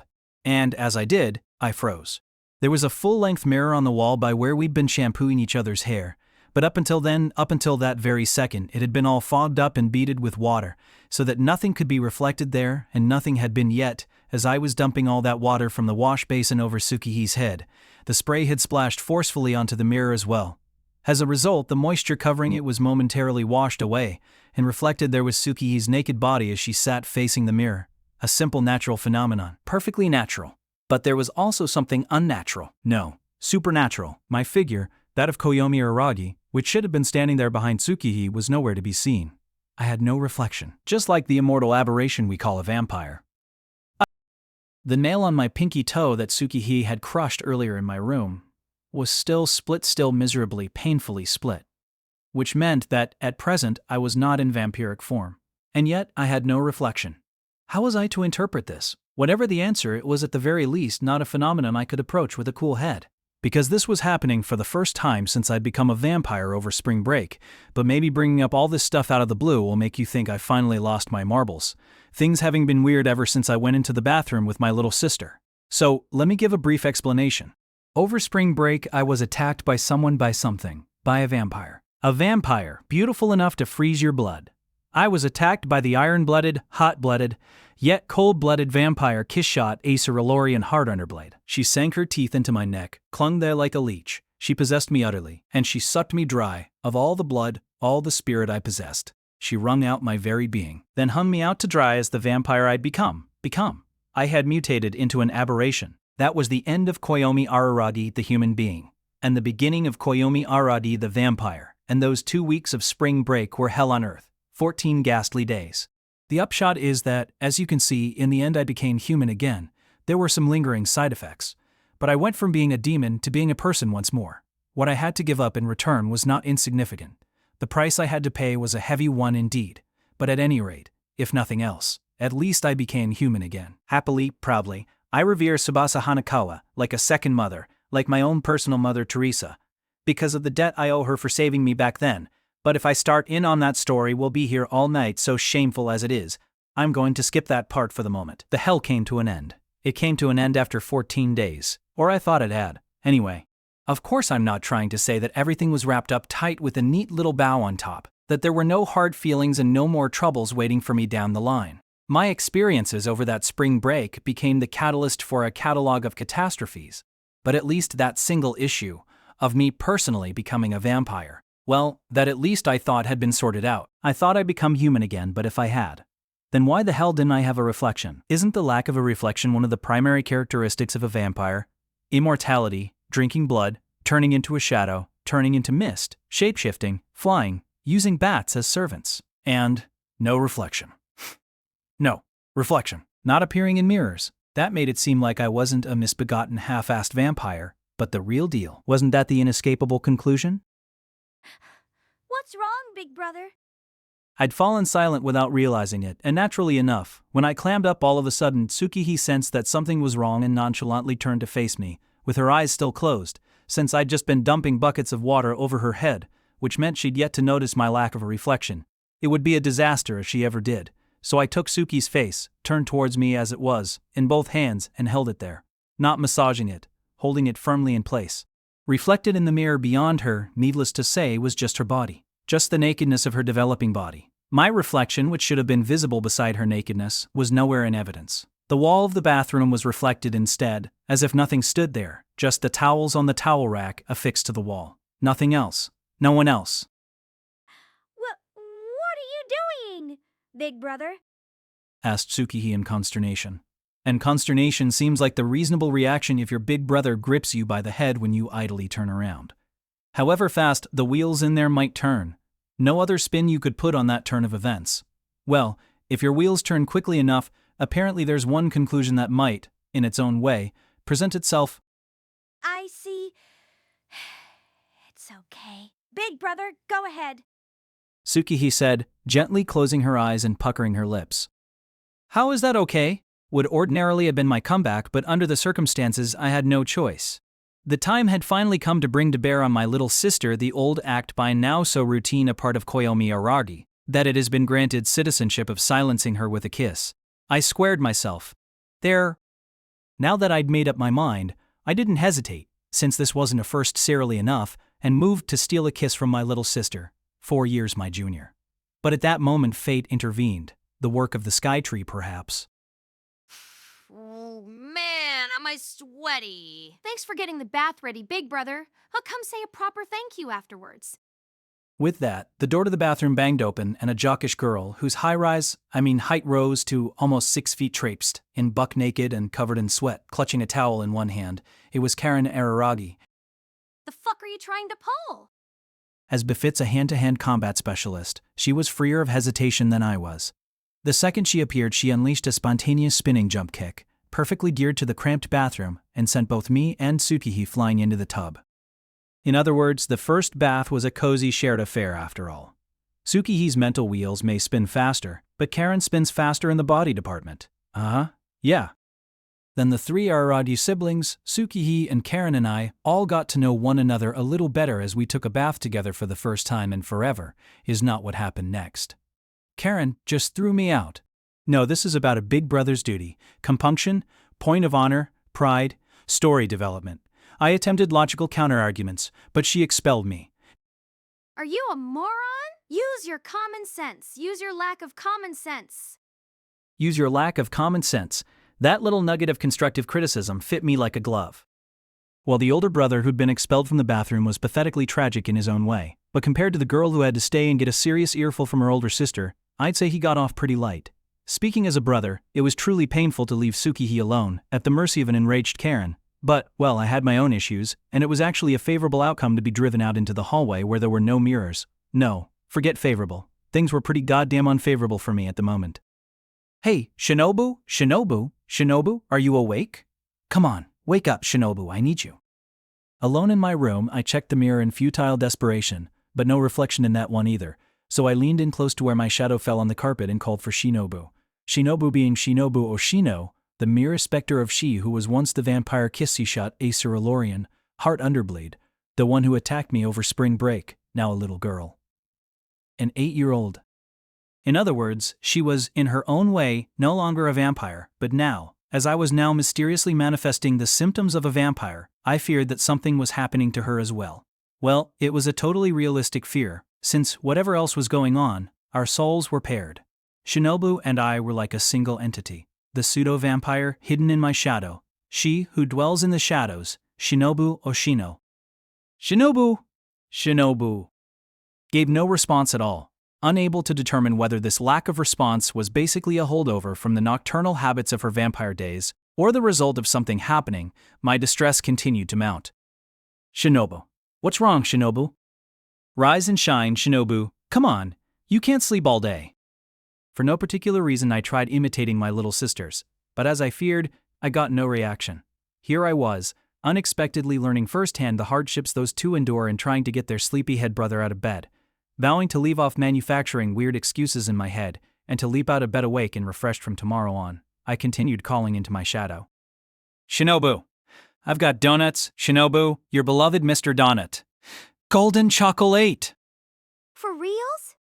A little blonde girl making her entrance accompanied by this recycled line, casually guilelessly. When she appeared, she had her fist in the air for no apparent reason, like a lively character from an old anime. Since I was leaning in close over my shadow, the pose became an uppercut to the jaw, and I tumbled over backwards, like a dead bug. The golden. Where be the golden chocolate, my lord? If thou hast played me false, shall die for it, I shall tear out thy carotid artery. My head hurt from banging it against the floor when I fell over backwards, but that was the least of my worries, since Shinobu herself was about to kill me. Her lively energy was seemingly enough to keep her from feeling the damage she should have experienced through our link. At least nothing appeared, nothing disappeared. To be out of the ordinary with Shinobu, consoling myself with this fact, while simultaneously dealing with the fresh anxiety of being excoriated and possibly slain by Shinobu. I raised my torso off the floor and said, Something's horribly wrong, Shinobu. I don't appear in the mirror. What sayest thou? Speakest of the tale of Snow White? Fair ye may be, my lord, but sadly not fairest of them all, methinks. Shinobu's gaze darted about the room as she said this. I'd hoped that raising my voice would force her into following my script, but it didn't seem to have worked. I'm pretty sure the only reason her gaze was darting about the room was because she was looking for donuts. Don't tell anyone, but it made me surprisingly happy that she called me fair, even if she was just bullshitting. Shinobu's glance ceased its darting. Having likely ascertained that she wouldn't find any donuts no matter where she looked, she fixed me with an icy glare. Terrifying. Terrifying enough to make me stop worrying about that piddling no-reflection thing. Is that any way to look at your lord and master? Heed these words, my lord. Art thou aware? Of what? What? That in this world there be lies which may be told, and lies which must ne'er be. Lies which concern not the immortal soul fall into the former camp, whilst those which do fall into the latter. Get real, the only thing you're worried about are lies that concern donuts, right? What, is your immortal soul a donut? Complete with a void in the center? 'Tis just so, said Shinobu, moving languidly and laughing gruesomely. This place be devoid of donuts, as unto the center of a donut itself. Wherefore I shall pierce thee bodily and make a donut of thee, my lord. The donut effect. Joking aside, Shinobu really did come at me. But ever since spring break, she had lost almost all of her vampiric power, and her attack was nothing more than the pretty little body attack you would expect from an 8-year-old. I simply caught her in a gentle bear hug. A simple display of my hugging prowess. Still, my blood ran cold for a moment. Her expression, at least, was deadly serious. Ah, to be so embraced by thee, my lord. I feel my anger cooling even now. You're too soft on your lord. While not being turned into a donut was certainly something of a relief, at the same time it engendered another feeling quite apart from that. You see, up to that point, whenever the physical and mental after effects of having been a vampire, my symptoms grew stronger, Shinobu's vampiric nature, her symptoms grew stronger in direct proportion. At present, however, Shinobu's vampiric power remained lost. Despite the fact that I was in vampire mode, me and me alone, this had never happened before. No, it wasn't just that it had never happened before. It was something that could never happen. No matter what, wasn't it? Never under any circumstances. Shinobu, please listen. If thou dost not embrace me further, I shall pay thee no heed. Listen. You can't always let your body rule your mind. You're a little girl, for crying out loud. I summed up that morning's events from the time my sisters woke me up. Or no, I didn't sum anything up. I went on and on, blah blah blah, telling her every single thing in excruciating detail. As she listened, Shinobu's face indeed underwent a transformation from soft and sweet to something much more serious. Seemingly the gravity of my predicament had gotten through to her. And that's what happened. I see. Shinobu nodded. At long last thy relationship with thine own sisters hath crossed a certain line. Nope, that's not the important bit. It may not be important, but 'tis most serious indeed. How wilt thou fix this mess thou hast made? Or hast thou already given up hope of further anime adaptations? Shinobu, please work with me here. We can talk about my sisters later. I'm seriously confused right now. It's the first time this has ever happened. I implored her, my tone becoming more and more frantic. I mean, it's really tough not having a reflection. How can I put this? It really hits me where it hurts. Indeed, and yet a mirror is not but a reflector of light. Shinobu, for whom it was probably the most obvious and banal thing in the world not to have a reflection, wasn't sharing my agitation. She just gazed blankly back at me. I don't think she meant it maliciously, but I couldn't help feeling frustrated by her lackadaisical response. I wanted to get us on the same page, but how to do it? Without my having to do anything, however, Shinobu received the wireless signal of my angst, if not my thoughts, through our soul linkage. With a light shrug, she said, What? Finally seeming ready to engage with me, hast my lord turned without giving me to drink of his blood? Yeah, that's it, that's what I'm trying to tell you, or no, not quite. Here, look at the nail on my pinky toe. It's split, right? I did say 'twas crushed by thy sister. If it hasn't healed, then we can assume I'm not in vampire form right now, Aha! said Shinobu, taking hold of the ankle I had proffered for inspection and roughly rolling around the toe in question, like it was a perfectly natural thing to do. Ow ow! Calm thyself. 'Tis distracting. I didn't think she could possibly be doing it just to mess with me, so I looked on silently as this scene, ripe with a certain kind of sadism, unfolded. I endured the pain as I waited for the results of Shinobu's examination. I see. You figured it out? 'Tis hard to say nay, I discerned what is afoot, but cannot for the life of me determine why it should be so. How vague.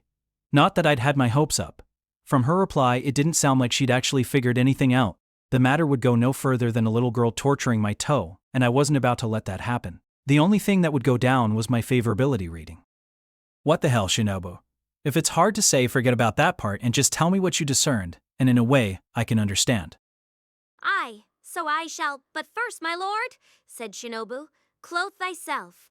Cutting to the chase, my lord, thou art most definitely a vampire at present, just as thou didst suspect. Lacking a reflection is a purely vampiric phenomenon. It has naught to do with any other sort of apparition, Shinobu explained. As she'd commanded, I was dressed in whatever clothes had been lying around.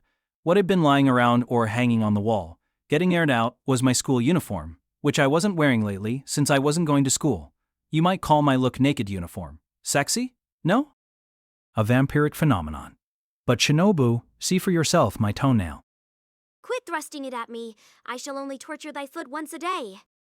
That's not what I'm asking for, is it? It's not like I enjoyed it, did I? 'Tis I who ought to say, see for thyself. And she did as much. The toe, 'tis healed. Huh? Hearing this, I grabbed my foot and peered intently at it. I had to force myself into a kind of yoga pose, but anyway, I examined the toe in question. The nail was split, and there were traces of blood now. It didn't look healed to me at all. That is not but a superficial view internally. 'Tis quite another matter. Internally? I was not there to witness the scene with mine own eyes, so I cannot be sure, but I have reason to believe that when thy sister did stump upon thy foot, the bones of that toe were well and truly broken. Broken? She really did crush it. Super painful, right? What the hell was that hair-washing devil thinking? Calm myself. 'Twas not but an infinitesimal fracture. An infinitesimal fracture. What the hell is that? An infinitesimally small fracture? Or does it mean the entire bone was fractured into infinitesimally small pieces? Because the latter sounded hard to bounce back from. When I perpetrated my torture, or palpitated thy toe, it felt as if the bone had been broken but had since set, which is to say, 'tis healed, even if not entirely. So? Come to think of it, Senjo Gahara, or somebody was telling me about that, about banging your pinky toe on the corner of the dresser and curling up in pain. It might sound like just a funny story, but in fact, a lot of the time people shatter the bone in their toe like that. Because a broken pinky toe doesn't actually affect your life all that much on a practical level. It often heals up without the person ever realizing it had been broken, something like that. Anyway, incidentally, when I tried out the banging your pinky toe on a corner, subject on Hanakawa, her only response was, "Huh? I've never banged my pinky toe on a corner." That aside, if what Shinobu said was true, it all added up. Which reminds me, by which I mean now that she'd said it, the excruciating pain from when it happened had vanished without a trace. Interesting. So this was a form of healing as well? But it's totally different from my impression of how a vampire's body heals. Thy impression. Yeah. To be honest, I'm loath to compare it to Spring Break, when I was transformed into a full-on vampire, but back then, if my arm or leg or even head got blown off, it'd heal a second later. No, the already overblown phrase, a second later, doesn't even cover it. If a part of my body was destroyed, it regenerated simultaneously, is I think closer to the truth. Hard to believe if you haven't seen it with your own eyes. But it's true.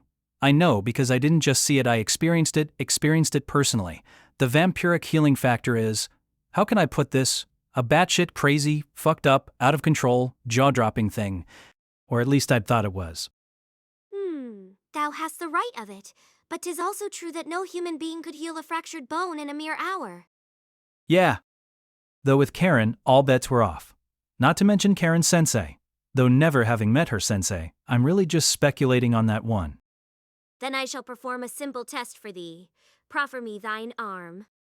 Like this. Scratch! Accompanied by this sound effect, Bicrasian_Mark, Shinobu scratched my arm. Like a cat. In a feat of bodily manipulation, she'd suddenly extended her fingernails into sharpened claws. Omo. That doesn't hurt? I should think not. I merely grazed thy skin. Shinobu flashed her claws for me to see. 'Tis the same level of damage as scraping the inside of thy cheek for a scientific experiment. How does a vampire know anything about scientific experiments? I have lived low these 500 years. It was more like 600, actually. Not that I was going to hassle her about fudging her age. It's bad manners to talk about a woman's age. Not sure about an aberrations, though. Okay, so you scraped my arm? Now what? Observe. Unbelievably. Or should I say inevitably. The wound on my arm where Shinobu had scratched me vanished. Well, it was never exactly a wound, but any sign of it vanished without a trace. Look there, thy body hath healed itself.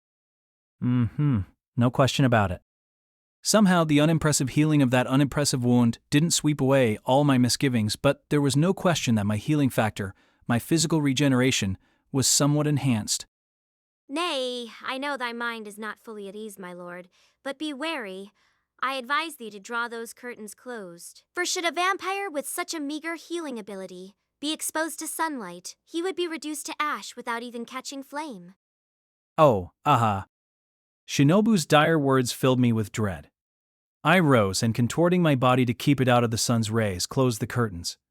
This naturally made the room pretty dim, so I turned on the light. 'Tis merely a precaution. 'Tis possible, nay probable, that ye might walk openly beneath the sun in safety. Simply because thou hast manifested some ability to heal meanest not that thou art fully become a vampire once more, my lord. Hear now, say ye? Say ye? She said it so childishly that I failed to take her meaning, but the second time, Shinobu just did it for me. It was super cute, spreading my lips apart on the side like I was saying, "E." Okay, it wasn't that cute. Holding my lips in that position, Shinobu inspected the area closely, then concluded with, Aye, for now at least, thou hast not grown fangs. "Really?" Aye, if thou believest me not, look in the mirror. But the whole point is that I don't have a reflection. Ah, of course.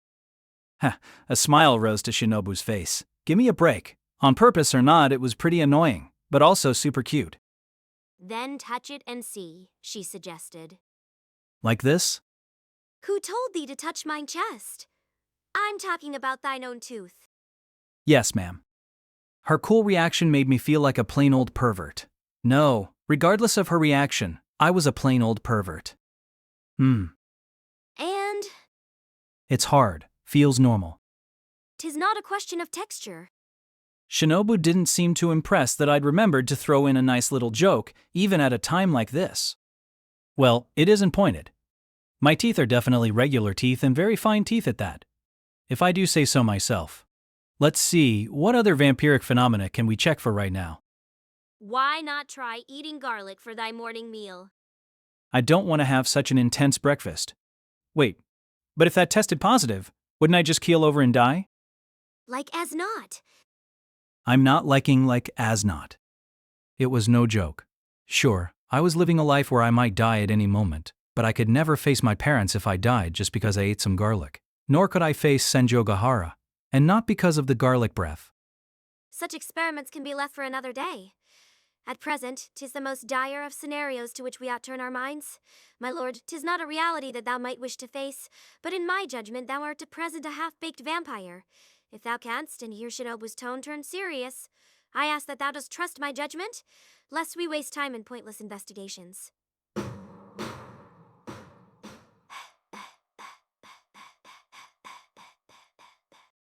Okay, I'll trust you. Which didn't mean that my misgivings had vanished. While my toe and skin had indeed healed, neither one seemed like an impossible occurrence, which meant that the only phenomenon of note, and my predicament at the moment, was lacking a reflection. Definitely insufficient evidence to say that I was a vampire, or at least it would be a premature conclusion Mimashino, the expert, might even call it imprudent and rash. But nonetheless, I trusted Shinobu. I'm embarrassed even to say it, I can't believe I'm putting it in print. Then it's really you I'm worried about. Are you okay? Nothing's happening with your body? Nay, and judging from mine earlier inability to pierce thy body, my lord, my power hath not returned. Wait a minute, she really tried to put a hole in me? Not a shred of mutual trust to be found in that thought? And what is more, our link is born purely of the drinking of blood, save for if I should bite thy neck whilst half asleep and drink thy blood, no connection should be possible. Well, I never wanted to say so, but I've always thought that seemed like a strong possibility. Impertinent lout, never in all my 500 years have I been half asleep. Oh really? I let that one pass. If further investigations were a waste of time, using that time for our comedy routine definitely was too. Just this once, we had to abandon the stance that the idle banter was the real point of these books. What mattered now was whether there'd been some change in Shinobu's body. Shinobu, first things first, take off your clothes, so I can take a look. What dost thou intend with me? I want to torture your little girl feet.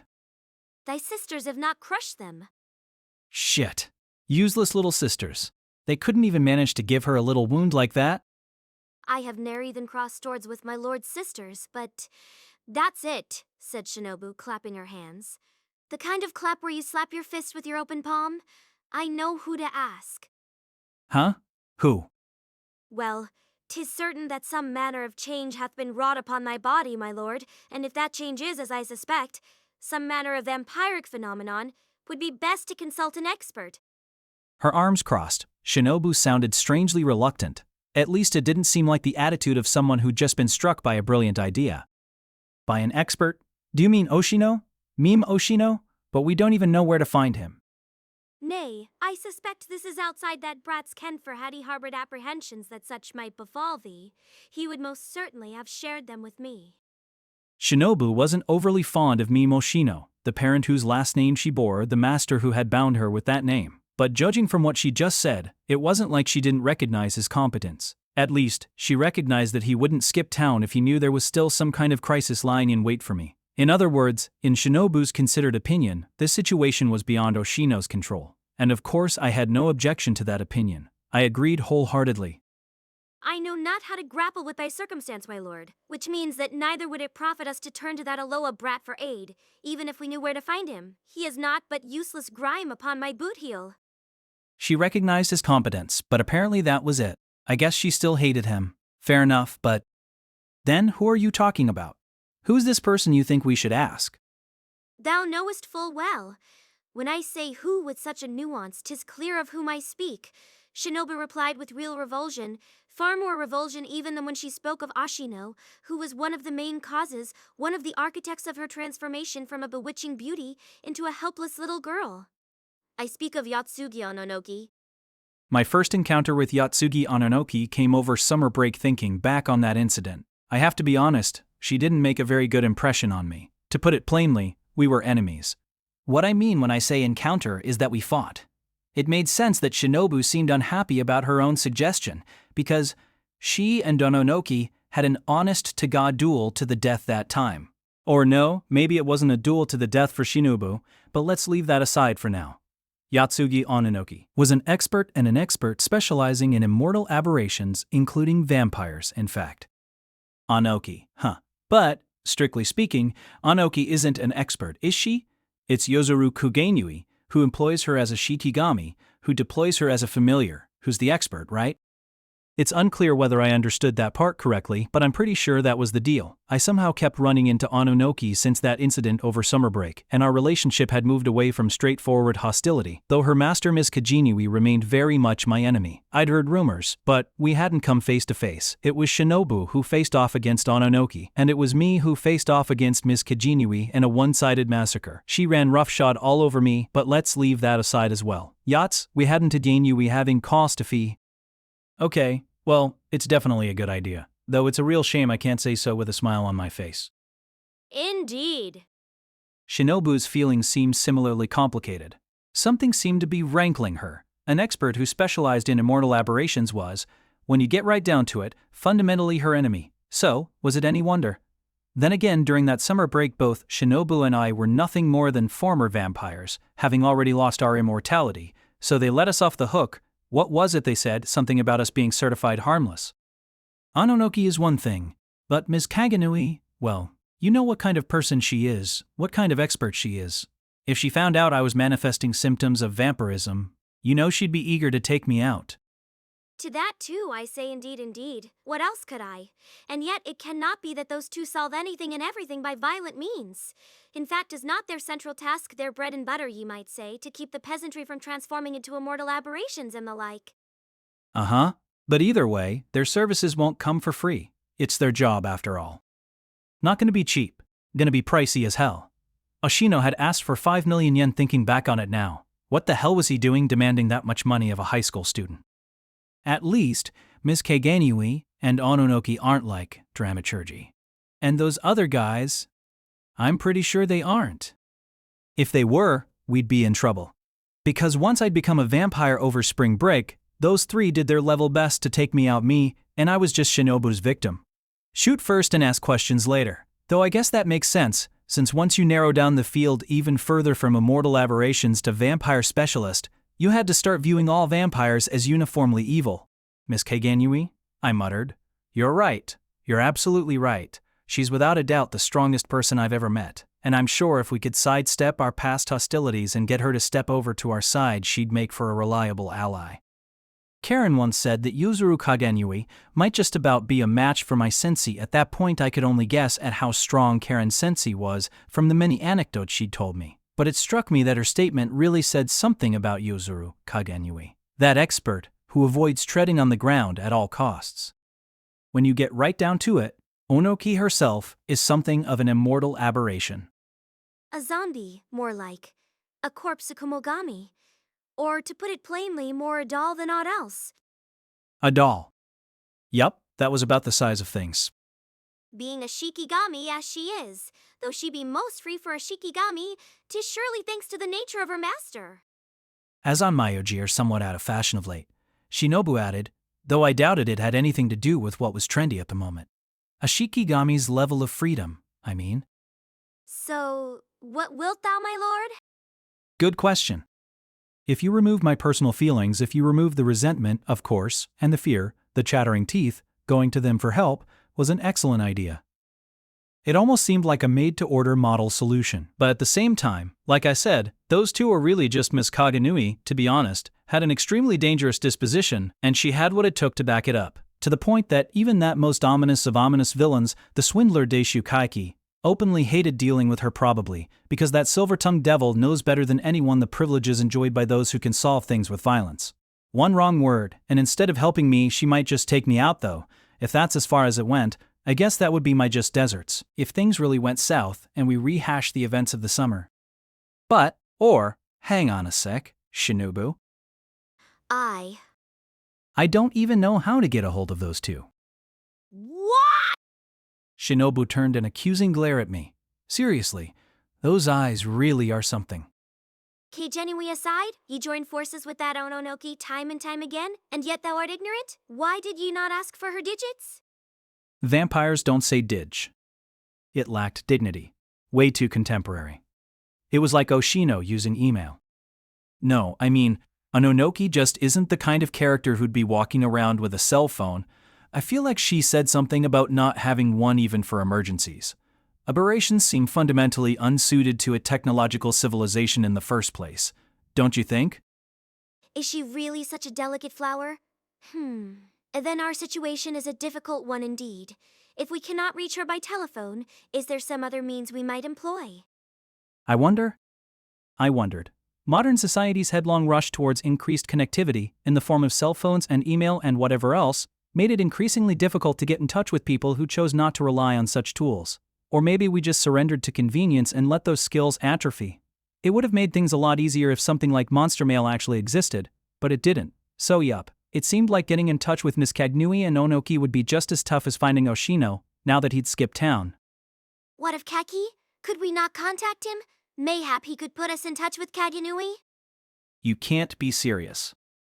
I knew how sour my expression was even without a mirror, a reflection.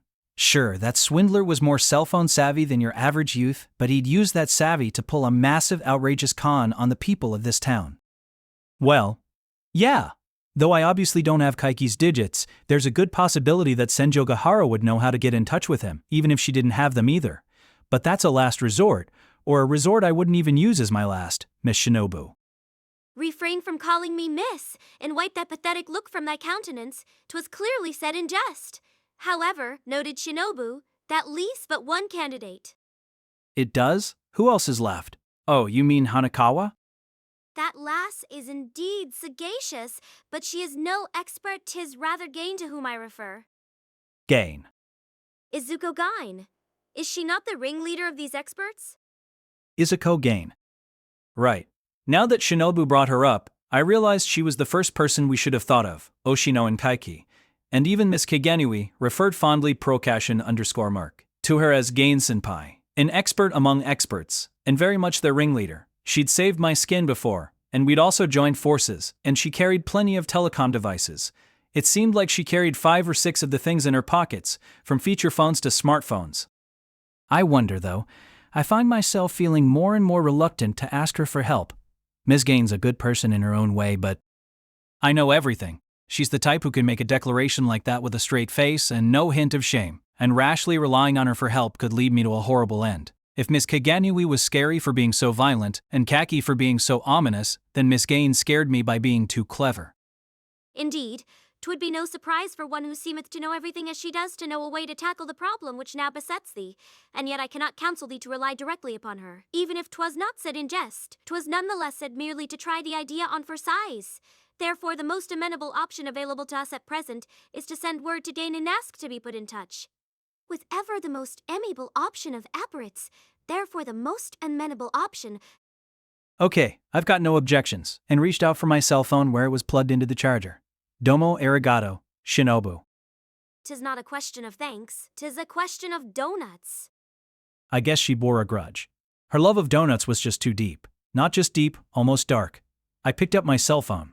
When the display came up, I turned pale. That may sound like an exaggeration for literary effect, but psychologically, it was entirely accurate, and it might sound contradictory, but I felt like I'd been headed off at the pass by someone I'd been chasing after furiously. There was a message in my inbox. The phone number itself I didn't recognize, but the body of the message went like this. Go to the arcade in the department store by the station. 4th floor. 7 p.m. tonight. I've arranged for you to meet Yotsugi there. Please repay this favor with your friendship at some point in the future. Your friend, Izuko Gain. Speaking with the forced composure of hindsight, maybe it shouldn't have been much of a surprise. Knowing Izuko Gain's sui generis character, and generally peculiar characterization, maybe I shouldn't have been surprised, since heading people off at the pass was her credo. If Ashino was the kind of guy who saw right through you, then Miss Gain saw inside you. She was penetrating. She perceived exactly what my situation was, and knew exactly what to do about it. She must have. Nay, my lord, my lord, my lord, attempt not to force a rational explanation upon this. 'Tis merely creepy, this message which smacks of such omniscience. Seemeth it not almost as if she hath heard the very words of our conversation? I'm doing my best to come to a realistic understanding of this bizarre occurrence, but don't you go getting all realistic on me? I was terrified by the nonchalant request that I pay her back with my friendship, but at the same time, a path had opened before me apparently. If I went to the department store by the station at 7 o'clock that evening, Ananoki would be there waiting for me. I hadn't seen Ananoki for about a month maybe, so it was not like I hadn't seen her in a long time. But back then, things had been in crisis mode with Sengoku, and it was all lost in the maelstrom. Then again, I was in one now, though I was merely dealing with my lack of a reflection this time. Oh yeah, I have to tell Senjo Gahara, we promised each other not to keep secrets when it came to aberrations. That promise hath been broken not a few times. Shut up. There are some things you can't say no matter what, even if you don't mean to keep them secret. But this is something I can't not tell her. I didn't want to worry her unnecessarily, was honestly how I felt, but then, this I didn't want to worry her unnecessarily. Business often ended up becoming a source of worry for her. As for Hanakawa, I guess I won't tell her yet. And even though Miss Gain's involved, or precisely because she's involved, it's probably best not to tell Kanbari either. Indeed, on the occasion of thy previous alliance with her, Madam Ringleader desired to keep her true identity from her own niece, which might even turn out to be her weak point. Quit looking for people's weak points. The wench might become a foe at any moment. Discerning her weak point could save us from hardship later on. That's my point. It's precisely because she might become an enemy at any time that I don't want you to do anything inflammatory, like, oh, search for her weak point. We definitely want to keep her on our side. Ah, I see thy point. I checked the screen of my phone, one more time, reread the message. I was apprehensive that another penetrating message from Miss Gang might have appeared right then, but it hadn't. Maybe I didn't need to be so scared? Either way, the arrival of this lifesaver of a message was a positive development for me. However frightening, it was a positive development. She was a terrifyingly pragmatic person, a nightmarish realist, so if there was nothing to be done about my current situation, she wouldn't have sent me the message. The fact that Ms. Gan was putting me in touch with Ananoki meant that there had to be some means of solving my problem. That was what I thought. Though, maybe I just wanted to think it. And as I was thinking that despite the early hour I should call Senjo Gahara, whose path to higher education was already set in stone, and who was consequently spending her days loafing since she didn't have to go to school yet. Big brother. The door to my room flew open and Tsukihee barged in. It's not that she didn't knock, but her knock was so violent that it was part and parcel with the flew open bit. What the hell do you think you're doing? Running away and leaving me behind like that? Do you have any idea how badly Karen thrashed me after you left? Maybe because she was so incensed, Tsukihee busted into my room in nothing but a bath towel. It was only wrapped around her waist, leaving her upper body completely exposed. A hell of a fashion statement. A little too cutting edge.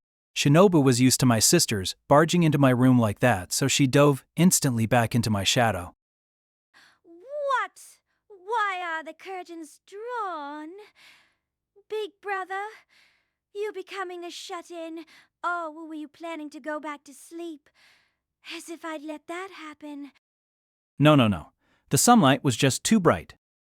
There was no way I could properly explain, so I just told her a little white lie, not that she bought it or anything, but nor did I think she was in a place to really get into it with me about my curtains being closed. As I expected, Tsukihee let it drop, with a satisfied Hunfnan? Hunfnan? What even is that? What a way to express your satisfaction. Anyway, big brother, you owe me an apologize. Apologize with words. Apologize out loud. Say you're sorry, admit your mistake, and apologize to me. Look at the attitude on you. Fine, come a little closer. Oh, you're going to apologize to me. Oh, ho ho. Fine by me. The topless girl with the towel round her waist trotted towards me. What was it about my little sister that made her so surprisingly unseemly, even though all that was going on was that she was fresh out of the bath? I embraced that unseemly little sister, tightly. Hanyan. Tsukihee shrieked in surprise. No, was it surprise, satisfaction, or something else? I wish she'd hurry up and standardize that one already. Her character was too peaky and too vague. What kind of an apology is this? What culture says sorry like this? In what country do they express their regret by embracing a naked woman? The naked part isn't my fault, I whispered, into her ear. I guess we really were the same height now, given that I could whisper directly into her ear as we embraced without having to lower my head at all. Just let your big brother make one request. What? You're going to ask for something instead of apologizing. You really are perverted.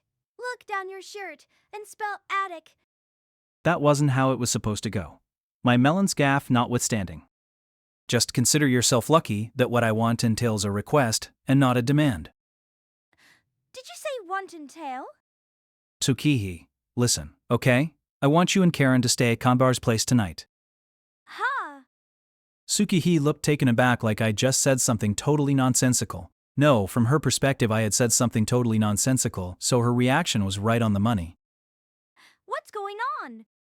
Don't ask me why. Please don't ask. I'll talk to Kanbari and Karen about it too. So just do it, please. The home of Tsuruga Kanbaro, daughter of Izuko Gan's older sister Togan, the safest place I could think of on the spur of the moment. Ononoki was one thing, but if I was going to make contact with Miss Kagenui I had to get Tsukihee far away, at least from our house. If I didn't, it would be summer break all over again. Him? Grumbled Tsukihee. Judging from how she didn't say Hunfnian, she was going along grudgingly. Fine. And if I do, it'll be okay? Yeah, if you'll do it, I'll apologize.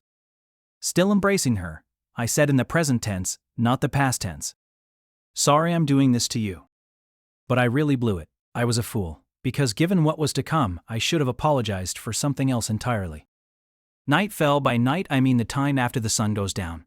Until which point I spent the entire day inside. Thank goodness school was out for the moment. If I missed any more days, I actually wouldn't be able to graduate. And it was also fortunate that I was studying for exams, and barely hanging on by the skin of my teeth at that, since no one thought it strange that I spent the entire day holed up in my room studying with the curtains closed, nor would they invite me to go outside. Once the sun went down and I'd eaten dinner with the whole family, I left the house. I used to have 2 bicycles, but I lost both of them in what you could call self-inflicted accidents, and they were now just a fond memory. Putting it that way really doesn't sit right with me, but basically, what can you call dealing with such aberrationness, such darkness? Other than self-inflicted, a self-fulfilling prophecy, and so, I walked to the station. After I had left the house and walked for a while, there was suddenly a little blonde girl beside me. Tabasa Hanekawa once said that I looked like I was on G-Man 75 when I walked, and having Shinobu by my side definitely gave me that kind of reassurance. Sorry about this, thanks for coming with me. I am not doing it for thee. We have ever shared a common destiny. We merely act as though 'twere otherwise. Guess you're right. I lifted Shinobu off the ground where she was walking beside me and put her on my shoulders. I figured it'd be tough on a little girl to trek all the way to the station, and was being considerate in my own way. Man, was she light, like she was made of paper? But even if she'd become almost entirely human, there was no partner I'd rather have by my side. As a precaution in the face of the 2 we go to meet, wilt thou not make me a vampire? If you let me drink only as much as would be taken for a blood test, we can at least flee should dire circumstance arise. But if I make you a vampire, then I'll become vampirified as well, and my current symptoms will become indistinguishable from everything else. I might not be able to get an accurate diagnosis. Plus, Ms. Gaines' message only said that Ononoki would be waiting for us. She never actually said anything about Ms. Kagenui being there as well. Didst bid farewell to thy lady? No, I didn't bid her farewell. But I'd gotten in touch with Senjo Bahara, and after her instantaneous response of "I'm coming too," it had been a back-breaking labor to convince her otherwise. I definitely don't think I was just being selfish in not wanting to let her meet that Onmyoji and Shikigami duo. To be honest though, talking to her did make me feel a little better. Because in comparison to her former ailment of weightlessness, thine own lack of a reflection is in fact of no great concern, my lord. That wasn't exactly it. Though maybe that was exactly it. I think it was more because Senjo Gahara gave me a bunch of advice, and also helped me confirm a bunch of details, like what happens if I look in the mirror with clothes on. When I tried it, turned out my clothes were just floating there in the reflection, so it seems like I have to do everything in my power not to get near a mirror. She also told me to watch out for cars. If I don't appear in their side view and rear view mirrors, the chances of my getting hit increase drastically. The last truly doth take note of the smallest details. How cautiously she must have lived these 2 years gone. Saying this, Shinobu threw her arms around my head. Being as small as she was, embracing my head like that was enough to completely fill her arms. Just as I was wondering what she was doing, she announced, I shall sleep a bit more. Wake me when we encounter Ononoki. And just like that she closed her eyes, her breathing slowing until it was clear that she was asleep. The thought did cross my mind that if she was going to sleep she could do it in my shadow, but maybe she figured that with what was coming, events could turn on a dime. Sleeping outside would cut out the time it'd take her to emerge from my shadow. That very morning, Tsukihi had likened holding someone's head in your hands to holding their life in your hands, but maybe by embracing my head like that Shinobu was actually protecting my life with her hands.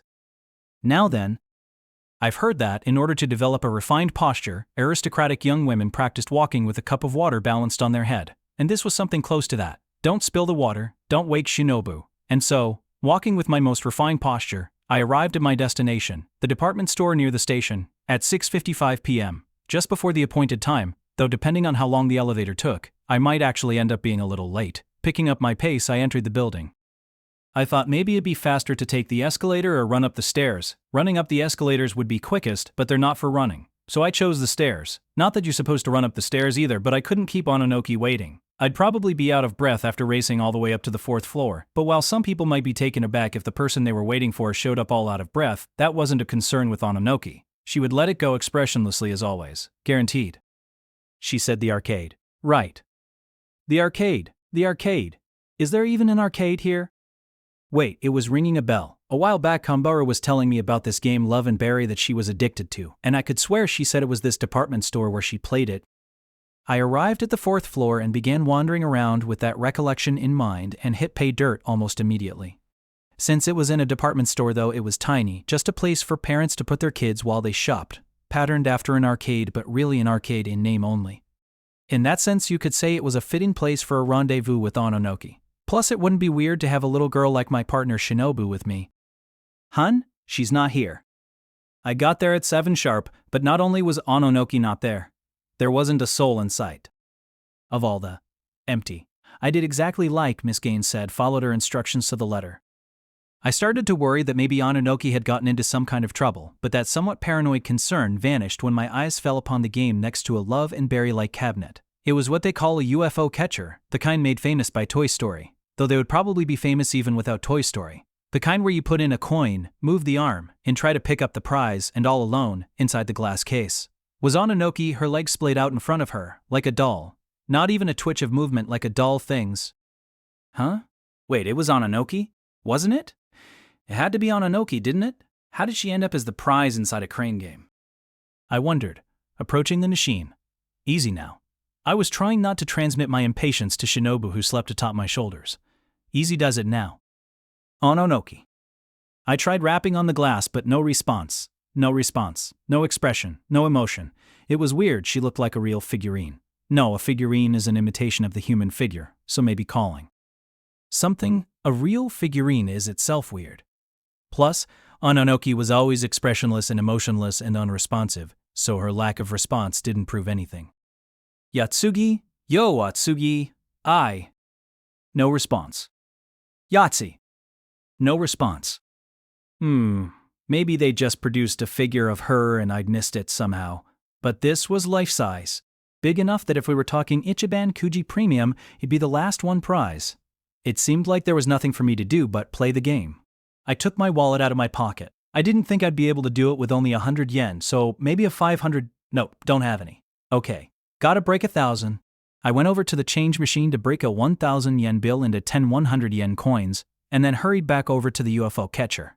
Since there was no one else around, maybe I was just being overly anxious, but with this kind of machine you hear stories all the time about people poaching your prize while you're running to get more change.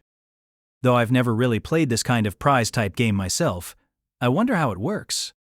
I should have brought Kanbura after all. Despite being a wildly talented athlete, she was deep into this kind of stuff, a perfect superwoman in a totally different sense than Hanakawa. Musing about that, I inserted one of my newly changed coins into the cabinet. It wasn't crunch time yet, but the department store did close at 8. I didn't imagine it'd take me an hour to get the prize, but still, no sense in dilly-dallying. Let's see. First move the arm sideways with the at button, then forward with the at button. Got it. The rules aren't too complicated. Alright then, let's give it a shot. Apparently you started it by pressing the at button. I sent the crane arm flying over to where it could pick up Ononoki's body. I think that's a little too far. That's not gonna cut it, glad I noticed. Now, how do I bring it back? Just a slight adjustment. Wait, you can't make adjustments? I couldn't find a button anywhere with a reverse arrow on it. Feeling abashed, I pressed the at button I'd blown at that time, but now that I knew there was no reverse button, I wasn't going to repeat the same mistake twice. Definitely seemed like the strategy was to stop the arm a little bit before the prize, then inch your way towards it, with DTF. As soon as I took my hand off the button, the arm started to drop. No, not there. Not there, I'm aiming for deeper in. But my internal screams did nothing to control the arm, and it came up empty, tracing a path back along the route of my failure almost as if it was mocking me. Thou art an abject bungler, my lord. So you're awake, huh, Shinobu? 'Tis the jangling of that obnoxious background music.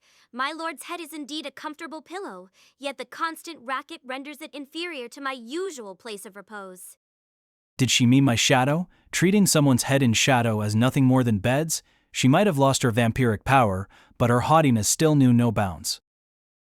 But have a care, my lord. Approach not too closely unto the glass. Huh? 'Tis reflective. In an excess of enthusiasm I'd sidled right up to the glass and was virtually pressed against it, and the light would cause me to be reflected there. No would cause everything but me to be reflected there. Just my clothes would be reflected. Shinobu, you've got a totally normal reflection. Maybe not normal since it looks like you're floating in midair, but is it because you've lost your vampire powers? At present 'tis so, but at the height of my powers I could give myself a reflection whenever I so chose. No weakness is truly a weakness for one such as I. But of course. The legend herself. She left me speechless, but at that point, I should have picked up on what her words implied. True. I guess even if I picked up on it, then, the timing wouldn't have changed anything. Slell. By which I mean the difference between us as vampires. Anyway, time for my second attempt. So basically, I only get one shot at going sideways and one shot at going forward? Aye, 'tis so, though 'tis written plainly enough, if thou wouldst only read the explanation. I've always been hopeless at reading the instructions, not that it matters. With any game, you've got to learn by doing. I pressed the at button with the utmost deliberation. I backed away from the glass slightly so I wouldn't be reflected there, so what wasn't being reflected wouldn't be reflected there. But if I backed up too much, my sense of distance would be off. I adjusted my position until I was standing in the right spot, or at least a spot that I judged to be the right one, and released the button. Yup, right there. No question. I think I might have a gift for crane games. Methinks 'tis too early to say, but even were it so, how might such a talent stand thee in good stead in the future? I'll become the mysterious old man who wins stuffed animals for little children in arcades. Mayhap a little too mysterious. Has the words "that a sufficient future for thee, my lord?" Floated down from above, I pressed the at button. This wasn't some RPG, and I didn't have time to mess around. Okay, right there! With the split-second timing of the god among master swordsmen, I released the button. The claws began to descend precisely where I wanted it, directly above Ononoki's head. Hey! Look, Shinobu! I am looking, however, should it descend as such? Before Shinobu could finish, the wide-open claws struck Ononoki, or her figure legs splayed out in front of her directly on the noggin. I unconsciously released a sighing, Dealt an overhead attack, the figure of Ononoki crumpled, her upper body losing its equilibrium and teetering before finally falling backwards. In other words, she ended up flat on her back in the glass case and was staring upwards with her arms and legs spread wide. Her expression changed not at all. I could observe no physical response. She remained expressionless when the crane struck her. When she toppled over, well, since she was always expressionless, you could say like her usual self. But this expressionlessness really made me wonder if the prize in the game might not be a doll made to look like Yotsugi Ononoki, after all. 'Tis not a question of her expression, her movements be utterly like unto those of a marionette, a doll. She made not the least movement to ready herself for the coming impact. Miss Game couldn't possibly be messing with us, could she? I didn't think she was that kind of person. It's not like she said, "There's a doll that looks like Ononoki in this department store." Man, that would piss me off. If all I get after blowing this wad of cash is a stupid doll, guess I'll have no choice but to snuggle up with it when I sleep. While 'tis true that mine own sense of money is a spotty, methinks thou canst not term a few hundred yen a wad of cash, my lord. Get thyself a clue. Truly, thou shalt end up as a mysterious old man who wins stuffed animals from crane games for little children. You're right, I've got to do whatever I can to avoid that fate, even if I'm the one who brought it up in the first place. Putting that aside, and while I may have already become an extremely mysterious teenager, with a little blonde girl sitting on my shoulders, racing the clock in a closing department store to try and win a life-size doll of a young girl from a crane game, definitely putting that aside as well. My second attempt had ended in failure. All I'd done was knock Ononoki down so she was splayed out flat, and the crane arm had returned to its original position. Third time's the charm? Well, at least that blunder wasn't a waste. I've learned something. Seems like it's not as simple as just positioning the arm directly above the prize. You've got to consider the way the claws move, too. I bet not a lot of people realize that. Would not those of superior intuition realize it before they even made their first attempt? Don't you think the computer should just make those adjustments for you? What would be the point of such a forgiving prize game? Before, it would have been best to drop it around her thighs, but with the position she's in now, her waist would be best, I guess. If I can hook her waist with a claw, I should pick her right up. I wonder, be the arm powerful enough for that? Go. I went. I inserted the coin and started moving the arm aiming for Ononoki's waist. If everything went according to plan, the crane would pick Ononoki up by the waist, pull her up, raise her up, and provide the perfect angle for me to get a full view of the contents of her skirt. I was planning to fine-tune my own position in addition to the crane arms, but in the end, my aim was thwarted. The arm did begin to lift Ononoki by the waist, but her mass wrenched the claw open, and she fell back into her original spot, this time on her side, and the arm returned to its original position. This arm's got no strength at all. Did I not tell thee? I believe I did. Thou shouldst heed my advice. Sure, yeah, that's true, but I was all out of protestations. Apparently I sucked at UFO catchers. I take back everything I said, so maybe I should let Shinobu do it for me. No, she was more of an armchair quarterback. Still, the crane just let Ononoki drop without even putting up a fight. It's too weak. It didn't even get her off the ground for a second. Mayhap the screws are loose, though that too may simply be a question of the generosity of the house, or lack thereof. The power of the arm is in truth theirs to dictate as they see fit. You can't be serious. That's not fair. What the hell was I gonna do? The game was rigged against the player. The only thing I could control was the movement of the arm, and that incompletely, while the house had full hegemony over the arm's power. I was helpless. Nay, my lord. While 'tis true that the claw's power to close, hold, and lift be paltry, there is yet one thing the house cannot control. Yeah? And what's that? The power of the arm as it falls its descending force.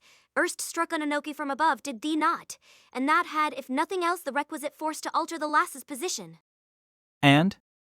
Ergo, just as one might use a stick to push a rock into a river, thou canst use the arm to trundle Ononoki over to the hole without ever raising her up.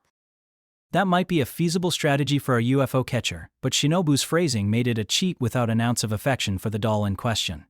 Trundle. Well, I guess that's the only hope we've got left, but I've only got 7 coins left. I wonder if 7ii do it? My lord, by the by, What is it? it appears thou mayest play 4 times if dost insert 3 coins at once. Why didn't you say so sooner? The battle certainly didn't get any easier from there on out. We'd figured out a back door, but of course things didn't go according to plan, and time and again the arm banged ineffectually against Ononoki's body. Her lack of reaction was somehow painful to look at. It was just too pitiful. Even when I did succeed, the distance she moved was so incremental that it was extremely unlikely I could pull it off with the coins, the credits. I had remaining 7 coins meant 9 plays. My coffers were slowly but steadily dwindling, trundling towards oblivion. Herc, what am I going to do when these credits are gone? Change another 1,000 yen bill. Thou art carrying that much, art thou not? What's with the lukewarm comeback? Heat things up for me like in an arcade manga in Koro Koro Comics. Does such manga still exist? And while this banter was going on at last, with my final credit, I succeeded in using the arm to nudge Ononoki into the hole. She landed in the retrieval drawer with a thud. I did it, Shinobu. It's a happy ending. Why do I feel as though our original goal hath been forgot? Original goal? Wasn't our original goal to get Ononoki? Nay. That's ridiculous. What higher goal could there be in this world than to win a tween girl? If that is all thou desirest, my lord, then there, take the lassie and go. 'Tis nigh on the time for this store to close its doors. She was right. I thought we had plenty of leeway, but all of a sudden it was past 7:45 any second now. They were going to start playing Auld Lang Syne over the speakers. Obviously not having forgotten my original goal of dealing with the mysterious phenomenon afflicting my body. I mean, whether or not I'd forgotten. Either way, we weren't going to get anywhere unless I got her out of there. I pulled the handle on the drawer. It's stuck. I can't get it open. Grit thy teeth and pull with all thy might. She may lose an arm or a leg, perhaps, but even so. You think I can just ignore that, perhaps? Ononoki, probably a little too big for the opening, had gotten hung up. If this was an ordinary prize, I could just call over an employee, but that didn't seem like such a good idea if it was the real Ononoki. Jiggling the handle back and forth, I pulled the drawer out little by little, kind of like sifting flour into cake batter. That's purely a metaphor. I've never actually baked a cake before, but nonetheless, my stratagem worked, and I was able to get the thing open. Ononoki was stuffed in there in a crumpled heap like one of those sponges that regain their shape when you add hot water. Yotsugi? Like I was on a children's television program. For some reason. No reply. The expression like a dead body was a little too fitting for Yotsugi Ononoki, given that she'd been made from a corpse, but there you go. What took you so long? Finally she replied, in a placid, emotionless voice that reminded me of the way Hitagi Senjogahara used to be, though it differed from Senjogahara's voice in being totally mechanical, artificial in every way. How long could it possibly take to win me? You suck at games. And you've got a big mouth for a doll? I said, pulling Ononoki out and flipping up her skirt to make sure everything underneath was okay. Ononoki's karate chop came down on the back of my neck, and it was a backhand like in tennis. A chop that wove skillfully between Shinobu's legs. Don't get fresh, kind monster, sir. Monsieur. No, I was just wondering what's going on under the skirts of beautiful girl figurines like this one. I just thought I'd check. If that's your excuse, at least get it out there before I've spoken. While there's still the possibility that I'm just a common doll, that is, I'm not just a common doll, but I am a doll. An uncommon doll, dolled up to look like a real person. Yeah. She flashed a sudden sideways peace sign. A sideways peace sign that said, "To hell with the flow of this conversation." Her pose was ludicrously, lethally cute, but her expression was expressionless, totally unconcerned, and totally unchanged from when she was in the glass case. The gap was surreal, not gap mo, surreal mo. Anyway, haven't seen you in a while, Munstier. Don't call me that. Haven't seen you in a while either, sis.